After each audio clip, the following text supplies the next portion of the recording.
What? What is happening, guys? Dave the Film Junkie here. Who's out there? Anyone? Anyone? What's going on, guys? Hey, what is happening? Look at this. Got the new setup going. Is it working? Hopefully. I don't know. Kind of make it, trying to make it, more loungy, more, the Vodka stream lounge kind of thing going on. What is happening, guys? Who is out there? What's up? It is Friday. We've made it. What's going on there, George? Yes, Will, Ryan. Oh, yeah, definitely a new setup. It's kind of cool, right? Hopefully. Trying to display, hey, Mama Film Junkie's here. Yes, there's my wonderful mom. That's for sure. It's a new location. Well, not really a new location. Still my apartment, but, different corner of the living room. That's for damn sure. What's going on, Neil? What's up, buddy? What's going on, Ryan? Nice, right? Trying to get it, more like this, more like the, hey, this is the Vodka Stream Lounge. Yeah. What's up? What's going on, Jesse? Hey, Christina, what is happening? Cheers, guys. Cheers, Christina. Miss you. That's one of my actual, friends in reality. Yeah, that's right. What's going on, Amar? Hola, amigo. Hobbies Geeks. What's up, buddy? Mr. Pure Jason. What's up? Eric. I know. I'm so goofy. Yeah, this is what it is, Wolf, man. That's going on. All right, cool. Yeah, I'm trying to. What's up, Dave? I'm back. What up? What did I miss? Well, we'll be talking about a bunch of stuff. Don't worry. We'll be talking about a bunch of stuff. What's going on, Jose? He's here.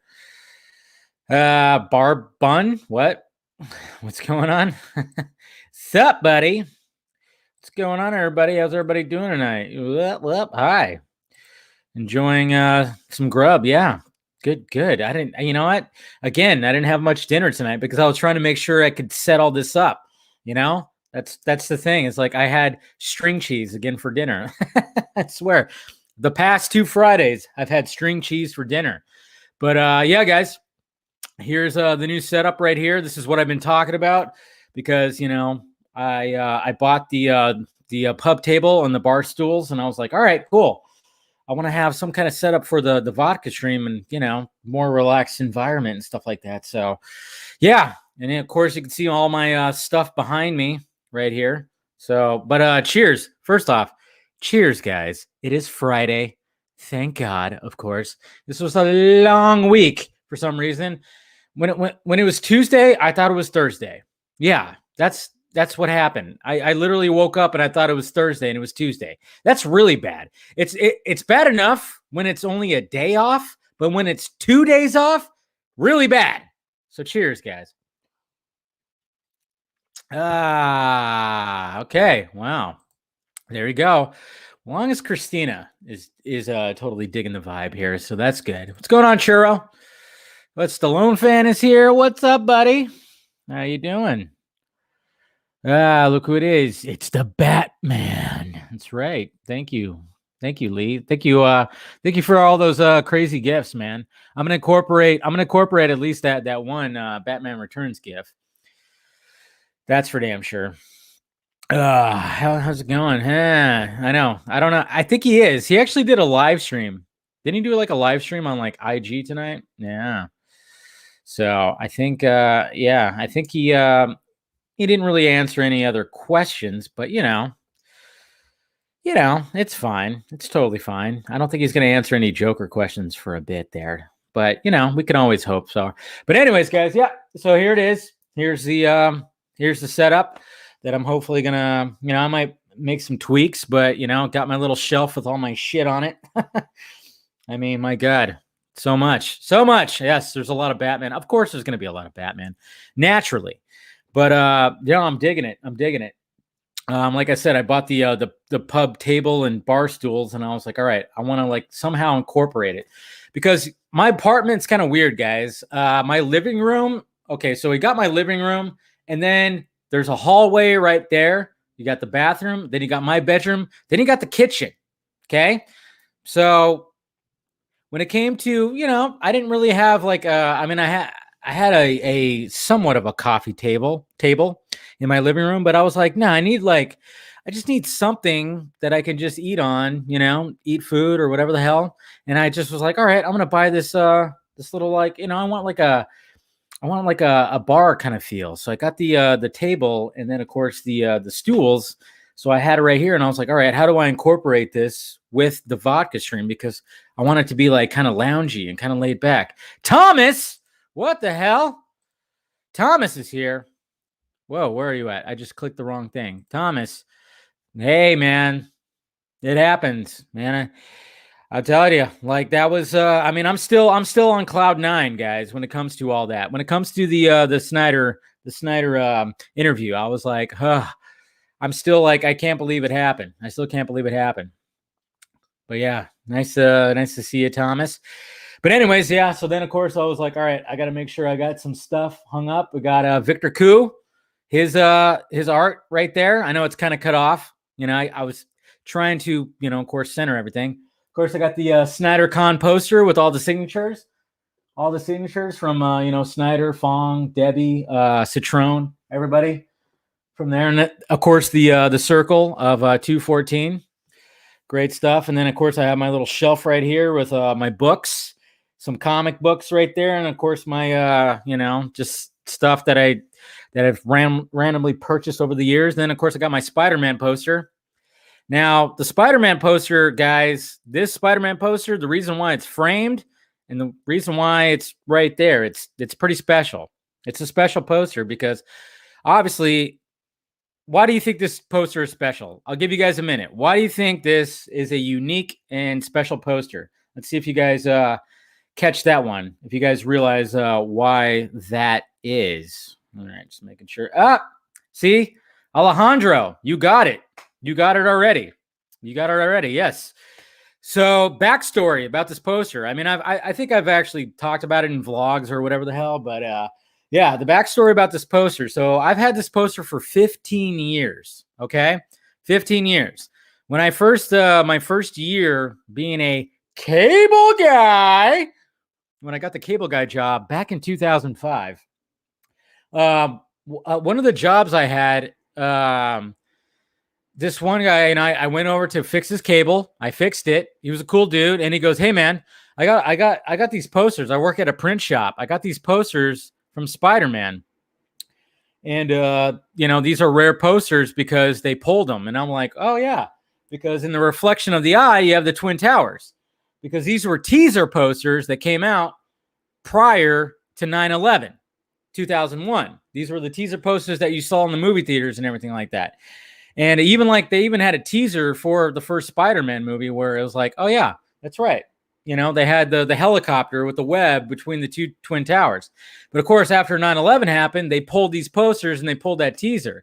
So then it was like, he gave me this poster, and I was like, cool, yeah, well, I better get it framed. And I mean, it even has like the border, like the print border, as you can see right here. You can see like the border. When I took it to the frame place, they were like, "No, you don't want to cut off the border because that'll devalue it." So I was like, "All right, keep the border." Hopefully they weren't fucking with me, but it's got that little printing border around it because apparently if you got rid of that, it would just be it would devalue the thing. So there you go. So yeah, so I got my priceless little posters right behind me. Of course, I got some Batman stuff, and then of course I got the alcohol, because no great story ever started with someone eating a salad. Even though there's probably some good stories about someone eating a salad, but let's face it, it's all about the alcohol. Yeah. And then of course, speaking of my little books right here, which are just, on display, look what I got. All right. So obviously you guys remember, Justin, the Midside. I brought him on Film Junkie Live, and of course, he's been on Vodka streams, various Vodka streams. Finally, I got his book, physical copy, because there's something about a physical copy of a book. See, Justin actually sent me a digital copy of the book, and I'm about like 15 or 16 chapters in of this book right here, that is loosely based off of, the events of the Snyder Cut. It's a fictional tale, obviously it's something different, But there's something about having a physical copy of the book. So now that I didn't finish his book, it took me, he sent it to me like a couple months ago, probably longer than that. And the thing is, I stare at fucking screens all day. I stare at screens all day. Okay. So if I want to read a book, I want to read a physical copy. I like physical copies of books. I'm okay with downloading like some movies digitally. I'm okay with that. Even though I have like 3 boxes worth of DVDs, I'm okay with that. But when it comes to reading, I don't want to look at a screen. So I got myself a copy of his book, The Cut.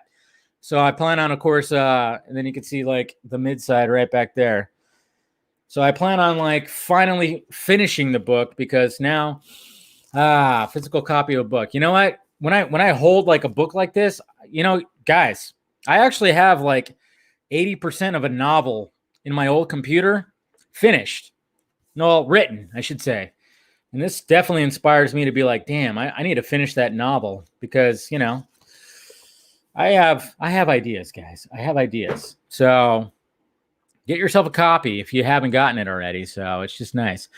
Yeah, when it comes to comic books, everything like that, I can't like you. I mean, I got stacks and stacks of comic books. Of course, I just have on display like some of my stuff. Killing Joke, Dark Victory, Deadpool. We got Civil War. Of course, I got some of that year one. Of course, I wanted to. I have those on display right there. So yeah, are you fighting with people? You want to hug me, Scott? Aw. Look at that. Scott wants to hug me. Well, I know. I mean, obviously, my collection does not even match your collection, Scott. That's for sure. I mean, my God, the first time you showed up on the Vodka stream, your collection was on display. But I mean, there's there's just something about holding the physical copy. I mean, I can't do digital. I can't do digital literature. I can't do it. I just really can't do it. I have to be holding it. I don't want to stare at a screen. I just want, pages. I want to turn it. I want to have a bookmark in it, because one thing about having a digital copy, you have to kind of remember and maybe like do something like, oh yeah, I'm at this chapter right here. But when it comes to a book, you just stick whatever bookmark in there, and then you just open it. Yeah. Unwind with a book. I need to do more reading. That's for sure. So, and Scott, I mean, I still have it right here. Scott, this is next. As soon as I finish The Cut, I'm going to be reading Dune, because I have not read Dune. And me and you are going to have a conversation about it. That's next. That is definitely next. And here's a book that everybody should, if anybody wants to get into writing, get this book right here from Stephen King. Right here, the memoir. Was a memoir of the craft on writing. Get this book right here. Very fascinating. His little process, not to mention, it's kind of, it's biographical too. To really get that. So, but as soon as I finish The Cut, I'll put that. There's some space. There's some space for it. So, and then of course I'll get Sean O'Connell's book about everything like that. Anyways, guys. All right. So I've been rambling. This has been a crazy, crazy week. Because, well, first off, it was pretty long, it felt. That's for damn sure. And then, when it came to UsUnited and all that stuff, I mean, it got pretty crazy with that. So I was like, all right. So I thought, okay, who better to join the Vodka stream this week than Jonita Davis, which I think she goes by more Joe, of course.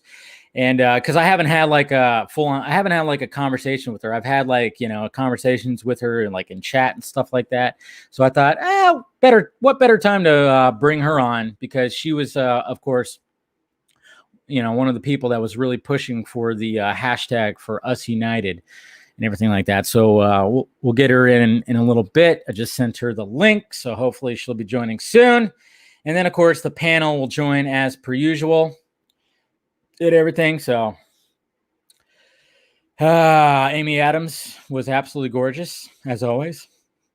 And that's right. Sean O'Connell, he had an interview with her, right?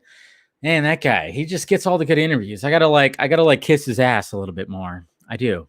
I got to kiss his ass just a little bit more.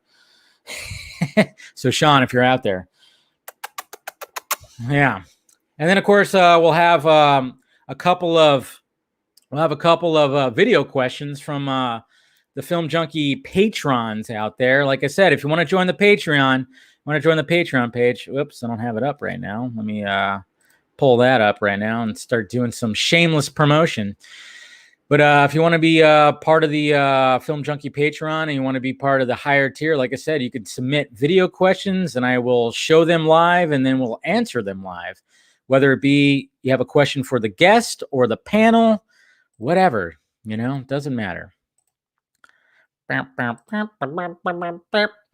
so if you want to do that, let me get that up. Yeah, so if you want to join that, link is provided down below. So there it is right there. Film Junkie Patreon. You do that. And like I said, you could submit video questions. Like I said, I got a couple of video questions tonight that we will answer. And should be a lot of fun. Trying to incorporate the patrons out there, get them a little more involved and everything. So, all right. So we'll see. I sent her the link, so hopefully she'll be clicking in soon. So cheers, guys. I forgot how full that glass was. Jesus Christ. Already spilling on myself. Jeez. What the hell? But anyways, guys, hopefully you enjoyed. Hopefully you guys watched the my Deadpool video that I just did. The Deadpool 3 / of course, talking about Green Lantern and all that stuff, because, I mean, it's just, obviously, when it came to the whole Ryan Reynolds thing, it's, what's going on, Shaking? How you doing, buddy? I might be an alcoholic. When have I said I'm not an alcoholic? But I'm a functioning alcoholic. Come on.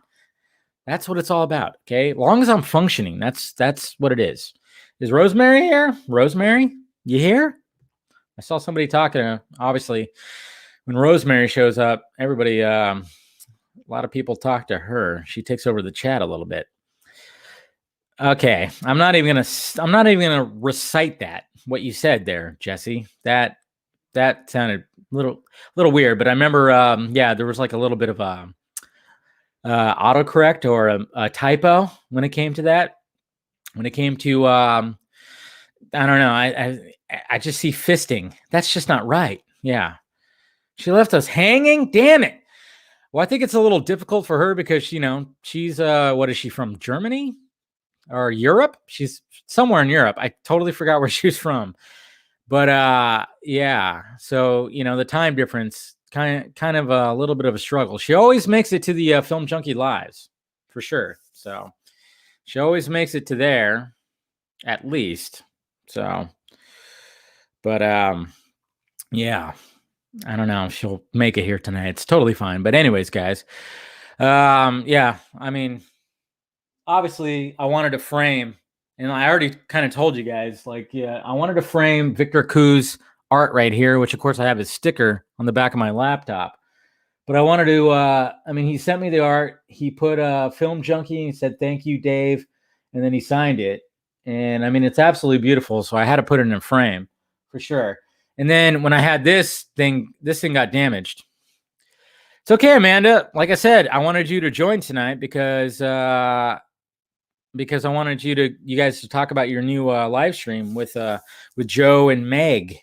And I know Meg is working late tonight. She says she'll try to make it, but she might not make it because she was supposed to get off at 10 o'clock her time. But now it looks like she's not going to get off till midnight. And she might be a little too tired, which is totally fine. But Amanda, I sent you Amanda, if you want to join tonight to talk about your guys' your girls' new live stream that you guys are doing. And of course, talking about the League of Mayhem and everything like that.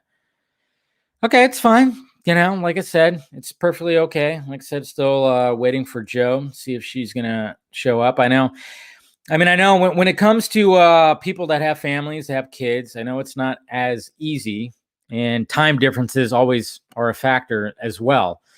So I think Joe is Central Time, so she's only 2 hours ahead. So it's like 10:21 right now over there with her. So, but hopefully she makes it so we could talk about Us United and the stuff that she's done and how she got involved with the whole Snyder Cut. And I mean, that's one of the things that I wanted to do when it came to the vodka stream. I've always wanted to incorporate as much people as possible. I have like a list. It almost seems like I have a list of just people that I want to like bring on here, talk to. I've always been about like, hey, you seem cool. I've watched your videos. I've watched your stuff. Let's talk. Let's talk over a couple of drinks. I know. Well, hopefully, Garza should be here tonight. What's up with that? Amanda Miller needs to hop on and defend her time. Yeah, I know. There's a new Amanda in town. I don't know. I don't know if I haven't seen Amanda Miller in a while because I don't know if you know this, Christina, since we're friends in real life, but Amanda moved to Arizona just like that. She just up and moved like that. So she's no longer a Californian.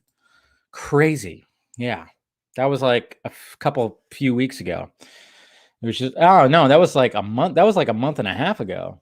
Because I remember, that was like back in the beginning of October. So, yeah, the other Amanda that usually graces our her appearance in the live chat. Yeah, she just and of course she's actually been here physically. She's actually been here physically on a vodka stream before.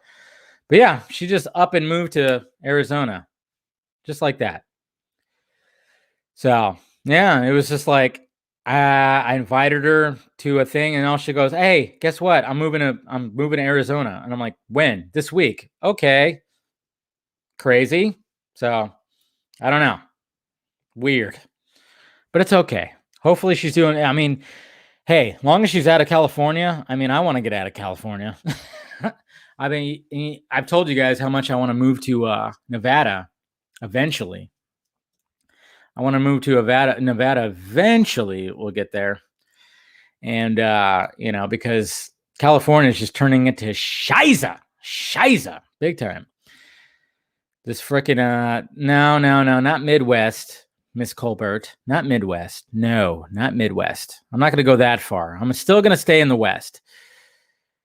Oh, Scott just ordered me a Christmas present. Well then, now I got to think about getting something. What would Scott like? Scott, what would he like? I don't know. I'll have to figure out something. If you got me a Christmas present, I got to get no, Miss Colbert. No, I'm not going to. I know some people are like, move to Florida. I know Midside, Mr. Justin, of course, who wrote the cut.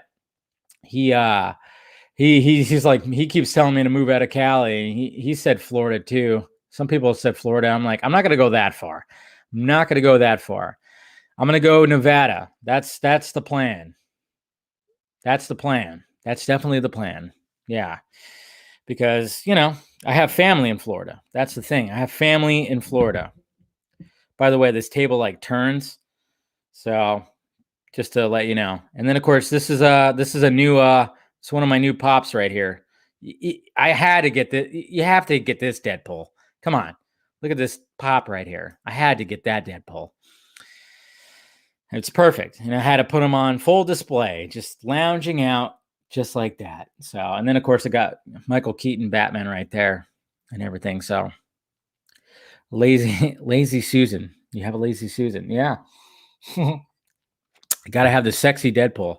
And then of course I had to bring my BVS. I had to bring my BVS light right there. Thanks, Neil. Like I said, this is probably going to be, my this is hopefully going to be the setup for the new vodka stream. Like I said, I mean, when it comes to the stuff right here, I mean, look at this. I mean, come on. That's just adorable. When I saw that, I had to have it. Superman carrying Batman, who's not too happy. He's a little disgruntled. And look at it. Superman's just laughing his ass off. Like, I gotta fly you to wherever we're going. I mean, come on. Had to do that. Had to get that. When I saw that, I was like, oh yeah, that's perfect. Absolutely perfect. I forgot what they're called. I forgot what these are called. But then you even got this Deadpool where he's like, he's coming out of a comic book. I mean, come on. Can't pass that up. Can't pass it up. And then just randomly, out of all the comic book movie stuff, because I got like a little alien dude here, I got my Michael Keaton Batman dude here, which I've shown you guys, another Batman. I had to get Pinky in the Brain. I had to get Pinky in the Brain. Jay Brain, what are we gonna go do tonight? Nerf. Yeah, same thing we do every night, Pinky. Try to take over the world. I haven't watched the new Animaniacs yet, guys. So, sorry, I have not. I heard it's good though. I saw that that they made a Zack Snyder reference, and apparently they've made some digs at I think there was like somebody made I guess they said somebody said that there's a Batman vs Superman reference.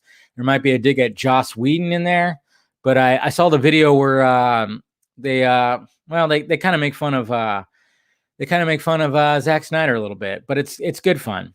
Let's see. It's not as good as Looney Tunes. Yeah, okay. I was wondering about that because Looney Tunes, when it came on HBO Max, perfect. It was great. Absolutely great. So, but yeah, I plan on definitely watching the Animaniacs right there. Oh man. So, but Joe, if you're out there, sent you the link. Hopefully she's out there. I don't know. She's gonna make it. I mean, I might wait a little bit longer. I mean, of course, I can talk as much as I can, but if she doesn't make it right there, okay, well, there you go. We got Amanda Colbert. Maybe I can get her in here. But Joe, if you're out there, sent you the link. It's in your DMs.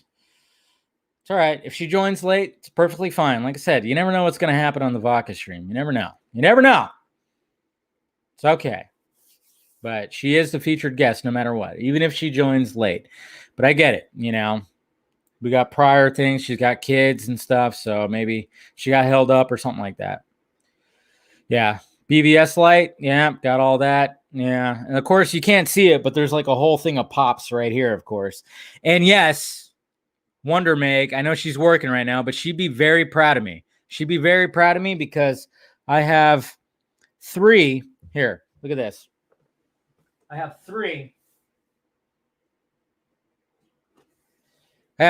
pops. I'm not going to show all 3 of them, but I have 3 pops that I have not taken out of the box. Okay. This is the most recent one. Exclusive Nightwing. Exclusive Nightwing right here. This is an exclusive limited edition Nightwing that when Meg jumped all over and I was like, give me one. So I'm not taking this Nightwing out of the box. Just not going to do it because exclusive limited edition. I can't do it. I want to so badly, but I can't do it. And then I got 2 more Batmans that are exclusives as well that I can't take out of the box. So you know how hard it is not to take out of the box? Jesus Christ. Should be proud of me. But I also got Owlman, by the way. I want James Woods to do a little drop for me to do that. Wow. Okay. All right. There she is. All right. Joe has made it. Did I hit? Okay, there we go.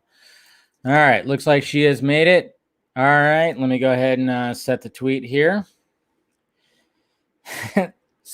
Scott, I noticed that you also dropped in. I might have hit the send button on yours too quickly, so you might have to wait just a little bit, but it's fine. I know you're a patient guy. All right, so here we go. Let's get Joe in here. And let me post the link as during the stream. Oop. If I learn how to type. Okay, let's make sure I got the right link here. Everything's good. All right, so let's get her in here. Oop. Boop. All right, here we go. Joe, you made it. Yes. I didn't get a link, so Okay. Oh, there's you like didn't get a link? no. And so the That way was my weird. life works, I've got 6 kids and all kinds of family and jobs, and so when something falls through, there's something else to fill its space. So Yeah. Oh, I'm I was sorry about working on that. something else. That's weird. I sent you the link through your DMs. Didn't work.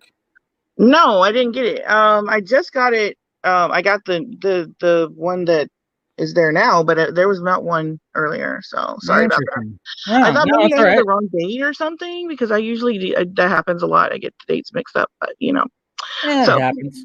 Anyways, well, welcome to the Vodka stream. How you doing tonight? I'm good. I'm good. Sorry for the no camera. I was kind of sweating and vacuuming. So yeah, It happens. I it's get not it. pretty. I mean, it sounds like you're having a pretty eventful Friday night, No, vacuuming. it's actually pretty regular Friday night, Is it? Maybe pretty boring. I mean, I was like vacuuming shredded wheat out of the carpet, so Shredded wheat out of the carpet, man. yeah, strawberry, the strawberry flavor. Yeah, my Ouch. my 4-year-old likes to eat dry cereal and snack on it and crumble it in the floor, and when it gets in the carpet, it's kind of insidious and it gets everywhere. So it's a very, very tough job. I can imagine. I can Yeah. imagine that. So, anyways, it's finally you're on here because, I mean, it's been a long time coming. I mean, when I became aware of you and everything like that, I mean, like, obviously when it came to the League of Mayhem live stream and everything you're doing with the ladies over there, it was like, okay, all right, yeah, it's time to talk to Joe. You Yeah. prefer Joe, Jonita? Which one? Joe? That either Doesn't matter. either. So yeah, doesn't Okay. matter. So, and my first time getting on here, we talk about vacuuming. That's great. No, this is what the vodka stream's all about. Okay. I mean, Okay. it's all uncensored, unfiltered, on everything. It's like, it's just, we could talk about vacuuming if you want to for like the next 20 minutes. I'm perfectly okay with that. I mean, I bought a nice new vacuum probably like a couple of months ago that I'm very proud of. So, I mean, it really, like, the vacuum I had before was a hand-me-down from my mom, didn't do shit. And I was like, you know what? I got to get something new. And the vacuum I have now, I look forward to vacuuming, because it's so nice. Okay. It's so nice. Okay. That's enough of the vacuum talk then. Okay, enough of the vacuum talk. But as you can see right here, follow her, of course, on Twitter at Jonita L. Davis right here. And I was looking at your profile. I mean, you have quite a bit listed right here. I mean, culture, film critic, writer, professor, history, press, Enslow, Yes Mag, Yeah. Dora, Wash Post, The Fix, Sci-Fi Wire. Then you got the Black magazine or Black Cape Black cake. magazine. Yeah. Yes, and then you got NABJ, and then of course you got at AAFCA. Sorry, I'm trying to like read this.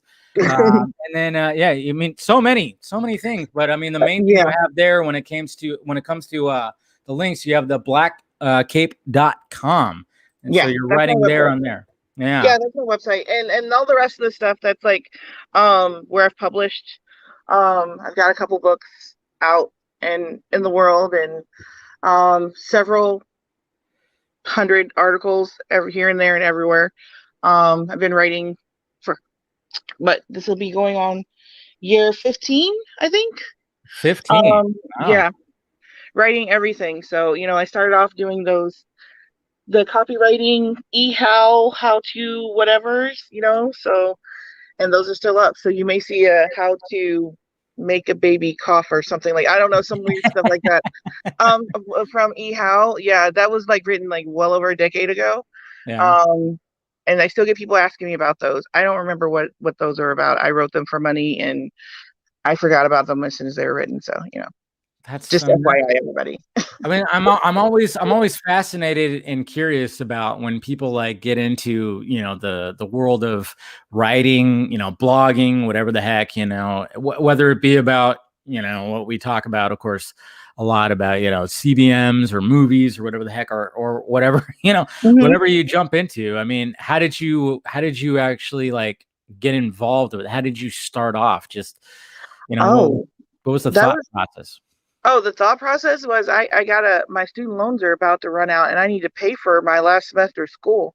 That, Um, I mean so that was it. that's part of it. That's part of it. Yeah, I mean, I I'm had not kids. gonna. Yeah, Yeah. I had kids and I had kids and I needed that money. And so I started looking for a writing gig and went through like the college career, how the colleges have those career databases, Yeah. have Yeah. these weird jobs in there. And so there was this job where this place wanted somebody to clean out their closet. They had a bunch of historical documents in there. And then I ended up cataloging their history and then I ended up turning that into a book. And I ended up joining the board of that marina as their PR person and doing publicity for them. Yeah, so it kind of snowballed. It started off with a closet cleaning job. Oh, Um, wow. and then, also writing for the campus paper, which that stuff doesn't pay much at all. Yeah, I can't You know, imagine that it does. no. What college did you go to? Did you attend? Purdue University, Purdue. yeah. Okay. Yeah. Yeah. Yeah. And Yeah. it didn't pay very much and then I worked for the local papers and that didn't pay very much either. So yeah. So like, I mean, when it comes to that, do they pay you per word or is it per article? How do they It's by structure? article. It's per article. It was Okay. like I think I want to say $25 an article. Or it wasn't very much at all. Uh-huh. Um, at all. It wasn't very much. And then I got like an extra $10 if I did my pictures. So, it's a lot of scrambling you have to do for work to kind of make up enough to pay for, tuition and, you know, bills Yeah. and stuff, So, yeah, I mean, I learned, I pretty much started like hustling for, writing gigs and then pretty early on and kind of branched into, copywriting for websites and content for websites. And I didn't get into entertainment writing until just about 5, 6 years ago. Recently. I mean, it's tough to break in. That Yeah. that industry it's so well. You work in the industry. It's so Yeah. hard. It's You very know. difficult. It's gotten so saturated. You really have to have that kind of like unique voice when Mhm. you're trying to like dive into it, and that's what's, Not just yeah, go ahead. well, and I want to say more than a unique voice because it takes. I think it takes a little bit more than that to kind of Yeah. break in because. I mean, there's a lot of people out there who are writers that have a very unique voice, and they never do get to break in. I think it takes a lot. I mean, maybe a dash some luck or something. And it's just really tough. And I ended up having, I mean, most of us end up having to, work for free for somebody and, get our credentials together before we can kind of start making money at it. It's very true. So I mean, yeah. even like when it comes to like, the YouTube platform, I started my channel 9 years ago, which is crazy to think about. It's like, I just saw like, oh, hey, wait, so that guy's doing it like that. I could do that and just talk Mhm. about movies. Sure. Let's do it like that. And then, but you really just gotta roll up your sleeves and just be prolific. And like I said, Mhm. yeah, it is partly having a unique voice, but it's also just busting your ass, making connections. And Yes. yeah, like you said, there's a little bit of luck. No matter what, there's always going to Mhm. be a little bit of luck. It's who you make friends with, who becomes, I guess you could say when you can kind of like build up a circle. And I think like, Mhm. from what I've been doing and just kind of like making friends with people, relationships and connections and everything. I mean, the perspectives, the different perspectives and it's crazy. Like, obviously when I do the Vodka stream, you have like all these different voices that come in and they have their own individual stories of where they started, where they came from. And it's crazy. Like to just like, when you hear about those stories and a lot of us still have day jobs, we still have Yeah. day jobs. I still have a day job. I'm Yeah. assuming you do too, correct? Right? That's where the professor part comes in. Yes. What are you Yeah. a Yeah. professor of? Yeah. English English. composition. There. Yeah. Well, there you go. Yeah. We're bringing Scott in a little bit here. He's a teacher as well. You guys will probably hit it off pretty well. But yeah, everybody. And it's difficult to just to be like, because I have a day job. I have a commute, so I'm gone like 10 hours out of the day, and then you kind of get home. Sometimes you just want to be like, I had a day. I just want to I just want to lay on the couch. Yes. I just want to So it's kind of hard to like get in front of the computer. Yeah. Yeah. Never happens. I mean, you got kids. I mean, I can only imagine where it's like you get home and you're dealing with a whole other a mess of problems probably. Or yeah. And I did have a near hour and a half commute. Yeah. Last year. Yeah. So no, the commute was wonderful. I mean, people like look at me. They're like, "Why did you drive so far?" I'm like, because it was marvelous to have it was a that break. Time. Yes. Nice little like, break. I get to think. Yes. No, I get that. I get that. Sometimes you put on a podcast or some music. Yeah. Came up with, I mean, and I came up with so many great ideas that I started implementing, you know, and so I think that was like my time to clear my head, do my own little sort of meditation while I drive. So yeah, that was wonderful. I miss it. I mean, I've been teaching here at the house. I mean, and I haven't left the house in days. Yeah, with the pandemic, I'm sure. No, but like some people don't realize that like having a commute, yeah, it could suck. I mean, especially I live in California, so there, you know, of course, there's a lot of traffic. But like you said, I mean, there's sometimes where I could be just stuck in traffic. It sucks. It's whatever, and then all of a sudden, I come up with like, oh, that's an idea. I just came up with something. Holy shit, you know, because my mind is just wandering. I'm listening maybe to a podcast and something inspires me.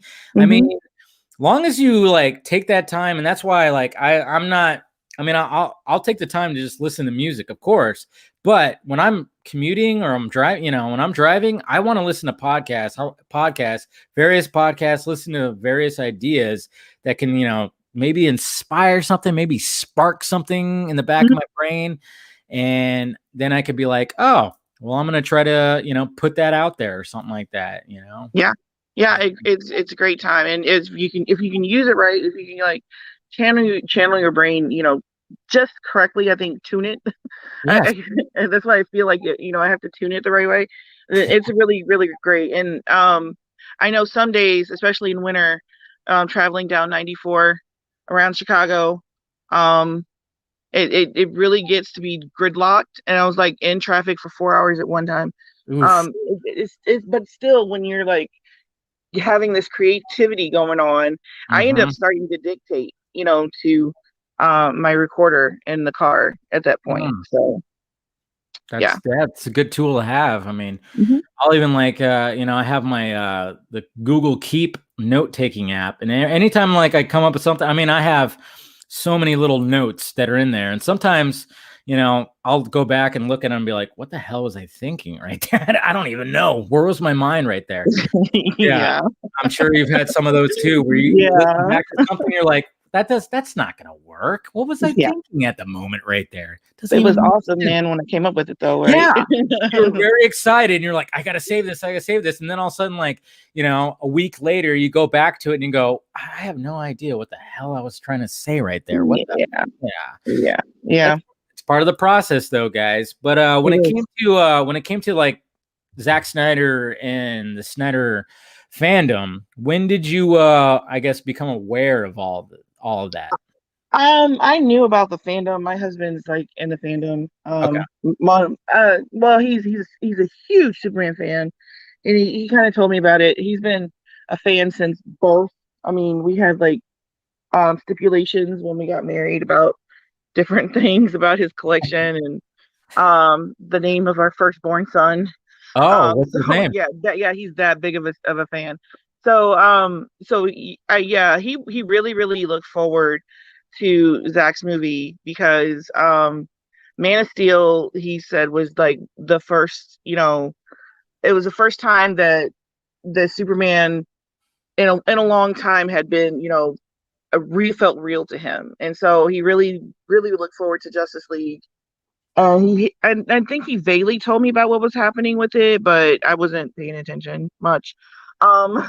My comics usually, I like DC. I'm a really big DC fan, but I like the magical, the dark guys, you know, like Zatanna and Constantine. And I lean more toward in comics and graphic novels, I lean more toward graphic novels and the stories that are outside of kind of the superhero realm.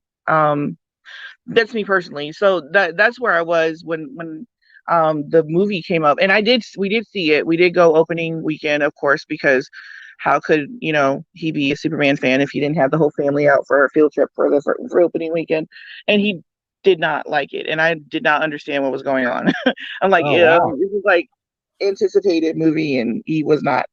It was almost, I don't know. He acted like he liked it, but I don't know. I could tell. It's almost like he wanted to like it, and he was trying to convince himself that he liked it. And it sounds like a lot of other people were doing the same around the world. They were kind of trying to convince themselves that it was good. But then kind of reality hit that it really wasn't. Yeah. And then it was like I think last year, when some fans came to me, some of the Black fans came to me, and they were like, hey, Zach started dropping these photos of Victor Stone and all of his backstory, and Ray Fisher tweeting, and all these people were wiped out of the film, Yeah. and nobody's talking about it. And so I started digging into it and looking into it, and I found out not only was Victor's family, but there were like other people of color that were like wiped out. And then Zach revealed that there was going to be a Martian Manhunter, and he was going to be Harry Lennox. And I'm like, well, wait a minute here. The Martian Manhunter was going to be a black guy too. So we lost all that. Yeah. And this was going to be coming out before all of this, with Cyborg at his story dominating, and you've got Martian Manhunter, who's this black man. This was going to come out the year before Black Panther like came and Yeah. exploded and became this huge, oh my God, we've got black superheroes now. No, Zach was actually going to do that a year before all that happened. Yeah. And so it would have been groundbreaking, you know. But so then I started, kind of digging into why.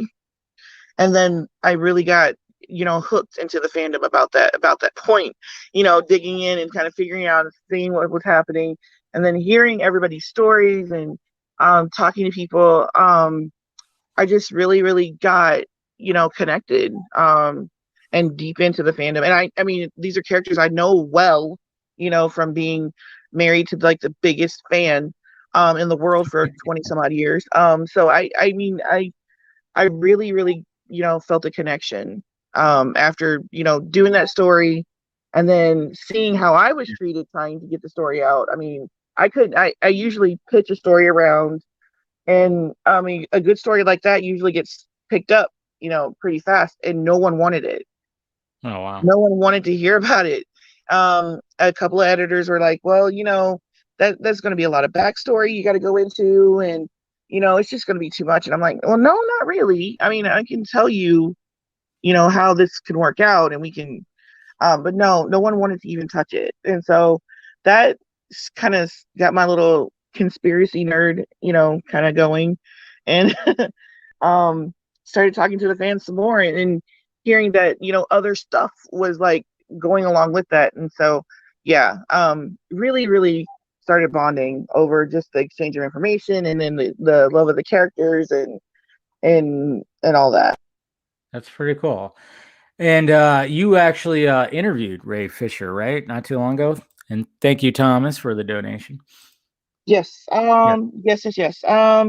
I basically was talking about this and like shouting about it, oh, and so I sent out a tweet saying that I wanted to interview Ray, and a bunch of fans just sort of amplified it and took it and just ran with it. And when you got Twitter kind of screaming at you that somebody wants to talk to you, it's kind of hard to ignore that. Yeah. Yeah. Yeah. True. So yeah. So I talked to him. I mean, and I interviewed him. It was a great interview. I Yeah. mean, it ended up being super long. Um, yeah, and it was great. And so I I thought, having that, and having putting that story out, and then after I talked to him, all this other stuff started rolling out. I'm like, this is like amazing. This is so amazing that this was happening. Kind of like a door had opened.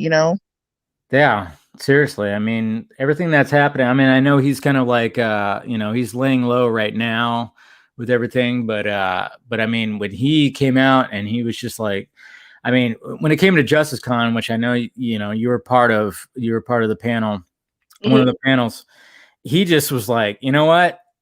Let's do this. Come at me. I got Yeah. you, you Hmm. know?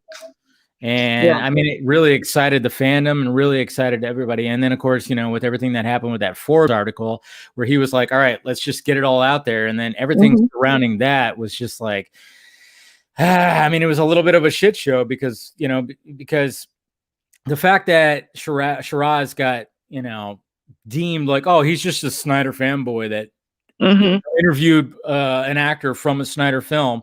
You can't take it seriously. And it was like, really? I mean, all he was doing was listening to Ray. And if you were to actually read that article, he was not being biased. He wasn't doing anything. He was being No. professional as Yeah. hell. I mean, I Yeah. love Shiraz. He's been on here a couple of times. I've talked to him many times. Very intelligent man, and he really approached it like a professional, but of Hmm. course, you got all these other, like Deadline or whatever, going like, "Well, this guy, I mean, he said Man of Steel was a masterpiece." It's like, so what? Yeah, they dug up some of his old articles and stuff, and I'm like, yeah, that shouldn't matter. No, But that idea of you can't be a fan and be a journalist at the same time, that has been my problem with trying to get the yeah, story out. yeah, Even after I had Ray's interview and I wanted to take it and get it to other outlets, no one really wanted to hear it because, I'm a fan, yeah. and so that it's almost like a stigma. And It can but be, yeah. yeah, but it's one that I wear, I'll wear proudly because I'm like, um, the article that I wrote last year about whitewashing in the Justice League, the title was Will the Snyder Cut prove whitewashing in the Justice League? A Hmm. year later, you have Shiraz's article come out, and you have Whedon doing all of this shit to like cover it up, and you have Ray saying yes, there was actual whitewashing in the Justice League. So it's like, eventually, if you report the truth and put it out there, eventually it'll come out. Oh, So of that's course. where I have faith in that. And Oh, so yeah. even if I can't get the larger outlets to do anything, Medium has been really great about supporting me and backing me and just distributing my work. So I'll just stick it there and let the world decide, what they want to do with it. And so far, they've, they've responded very, very well to that article and the one that I did recently about Nadria Tucker. That was another one that people kind of wanted to kind of keep their hands off of, and I just said, you know what, I'm going to report it out and put her word out, her voice out there, and we'll let We'll the universe decide. let it decide. I mean, and then you were yeah, you were one of the people that were really pushing, of course. I mean, I guess you were kind of like the main person that was kind of pushing this whole the hashtag UsUnited thing that the Um, campaign. Huh? I just said, yeah. A Well, little I bit. mean, I was helping. So Yeah. I have a background in, Yeah. PR and helping to like, so the marina that I did the book for, they had a really, really terrible, relationship with the city, the town, and they Uh-huh. were a municipal, body. Um, so that was kind of a problem. And so my job became mending the relationship with the community in the marina, and I did that. Um, and so by the time I left, the marina was supporting local programs, and there were field trips happening, and they Hmm. were in the yearly parade and things like that. So whenever I was brought in and told about the hashtag, I thought, I know how to do this. I Yeah. can make it. The fandom. I mean, you've seen them. The fandom was they're fighting. The infighting has been atrocious. I mean, people Oh, like, you don't even know. You don't even like, know. Like, oh yeah, my gosh, it's I've been been in terrible. the thick of it. I've been in the thick of it. Oh I yeah, I've took a seen your step name. back. Yeah, yeah, I've seen the memes. Yeah, yeah, yeah, they got pretty creative about you. And Garza too. Garza has been a guy. He's another one I'd like to talk to because he's been a guy that's been they've got pretty creative about him too. oh yeah, But there's like such this division, and so when I was talking to people about what to do to bring the fandom back together, then when the hashtag was came up when it was created, developed, I'm like, okay, I know how to push this. I know how to get it yeah, out, and I know how to get people to start using it and maybe start becoming more positive. And so that's what I did. And I was just basically, trying to encourage it and trying to influence it to get, and it got bigger and bigger and bigger and bigger. A lot faster than I thought it would.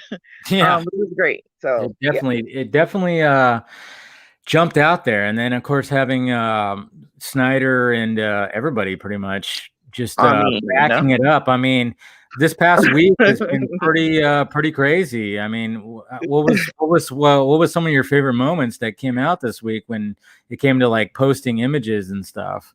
well, so my favorite, I think my favorite moment was like early on when people were like trying to, they started telling others, okay, we got to stop this. And Yeah, there were actually people who were saying, okay, I know I did this. Like the day that I said I'm going to unblock people, I am going yeah, to unblock people myself and start over. There were others who did the same thing, and there were actual apologies made between people that day. I could not believe it. There were apologies made. There were like friendships mended. I could not believe it was happening. oh yeah. It And then happened with of course, it yeah. actually happened with me, which last year, like I said, I was in the thick of all the craziness, and there. I mean, it got so bad where they were trying. Some of those guys are trying to link me to suicide memes about Autumn Snyder.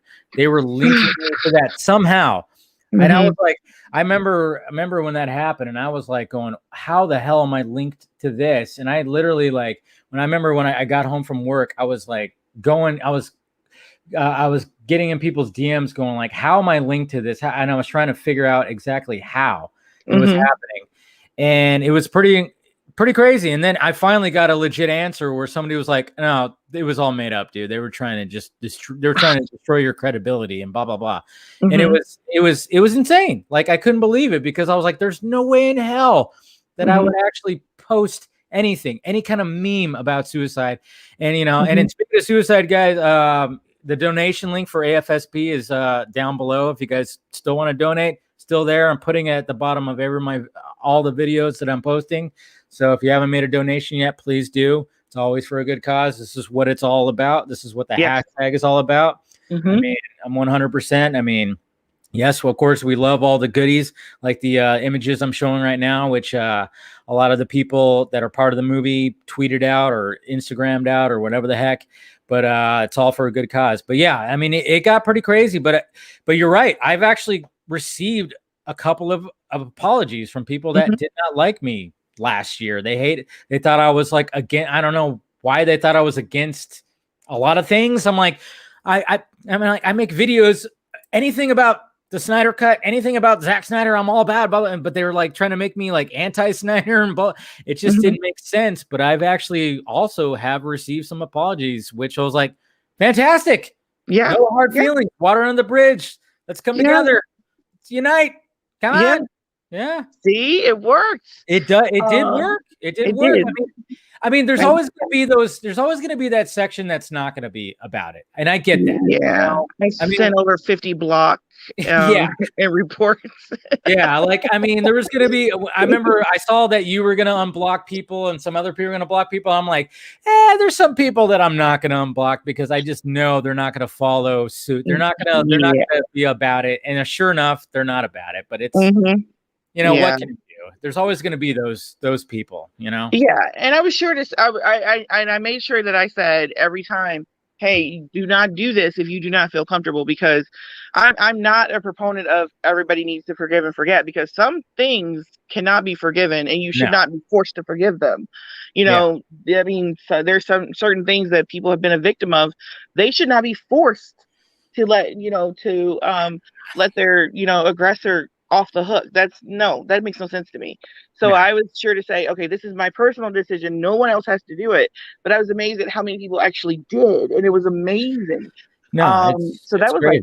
that was like one of the best things for me. And then whenever I started seeing the memes that people were making, like the individual fans were making, like these were not memes coming from like a company or from Twitter. These were coming from fans who were actually, doing the memes and the gifs and the videos and things. And it was, the creativity of the fandom is amazing. I mean, it's amazing.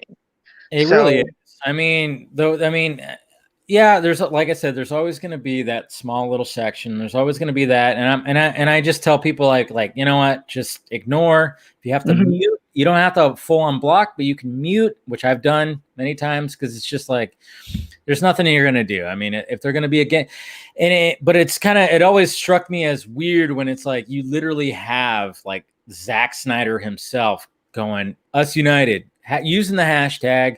You got mhm, the other people. You got, I mean, Ben Affleck, Henry Cavill. mhm. I know Gal Gadot. Ray used it. Yeah. Yes, yeah, Jason Momoa, and of course Ray Mhm. Fisher.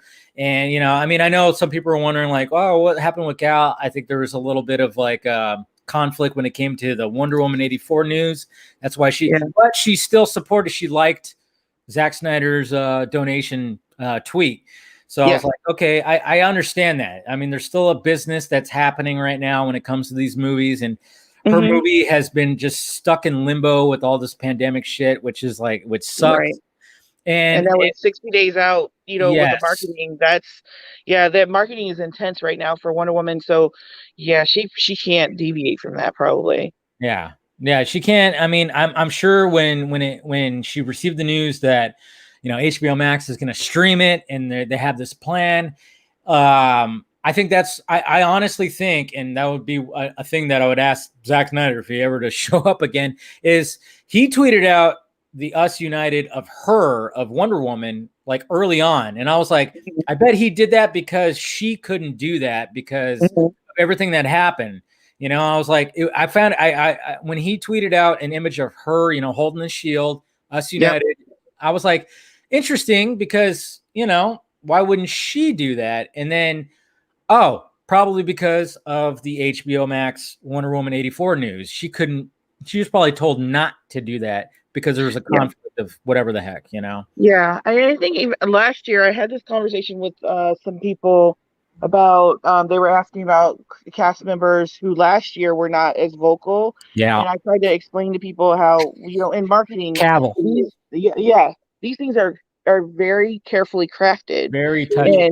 And so, I mean, it's even down to telling them what they can and cannot say and can and cannot tweet. And a lot of them will just be like, okay, I'm just not doing social media so I don't, break a contract or piss anybody off. But it's more of break a contract, at that point, with marketing, because it's very, very, like, it's insanely carefully crafted, Oh, yeah. on what they can do and what moves they can make and what they can and cannot say. So a lot of people just opt not to do anything and just to stay on the safe side. Just do whatever they tell you to, and that's it, and no more. That's why a lot of celebrities don't have social media. Yeah. Um, When it came to Henry Cavill last year, when it came to like the big push on November 17th, which I think is now just going to be a holiday for us. It's yes. really going to be deemed a holiday for us. And like a lot of people are like, "Oh, is Cavill going to push it, push it?" And I remember, I was talking to people behind the scenes, and I heard that Affleck and Godot were going to do it. I was like, before they actually did it, I was like, "Holy shit! Like this is big. Something is Mhm. like happening right now." But it was very iffy when it came to Cavill. And then when it didn't happen with Cavill, I was like, guys, he's stuck between, he wants to get his new Superman movie. He's stuck between Warner Brothers and Warner Media. It's all a big thing. Like, don't get upset with him. He Mhm. probably wants to do. And then look what happened.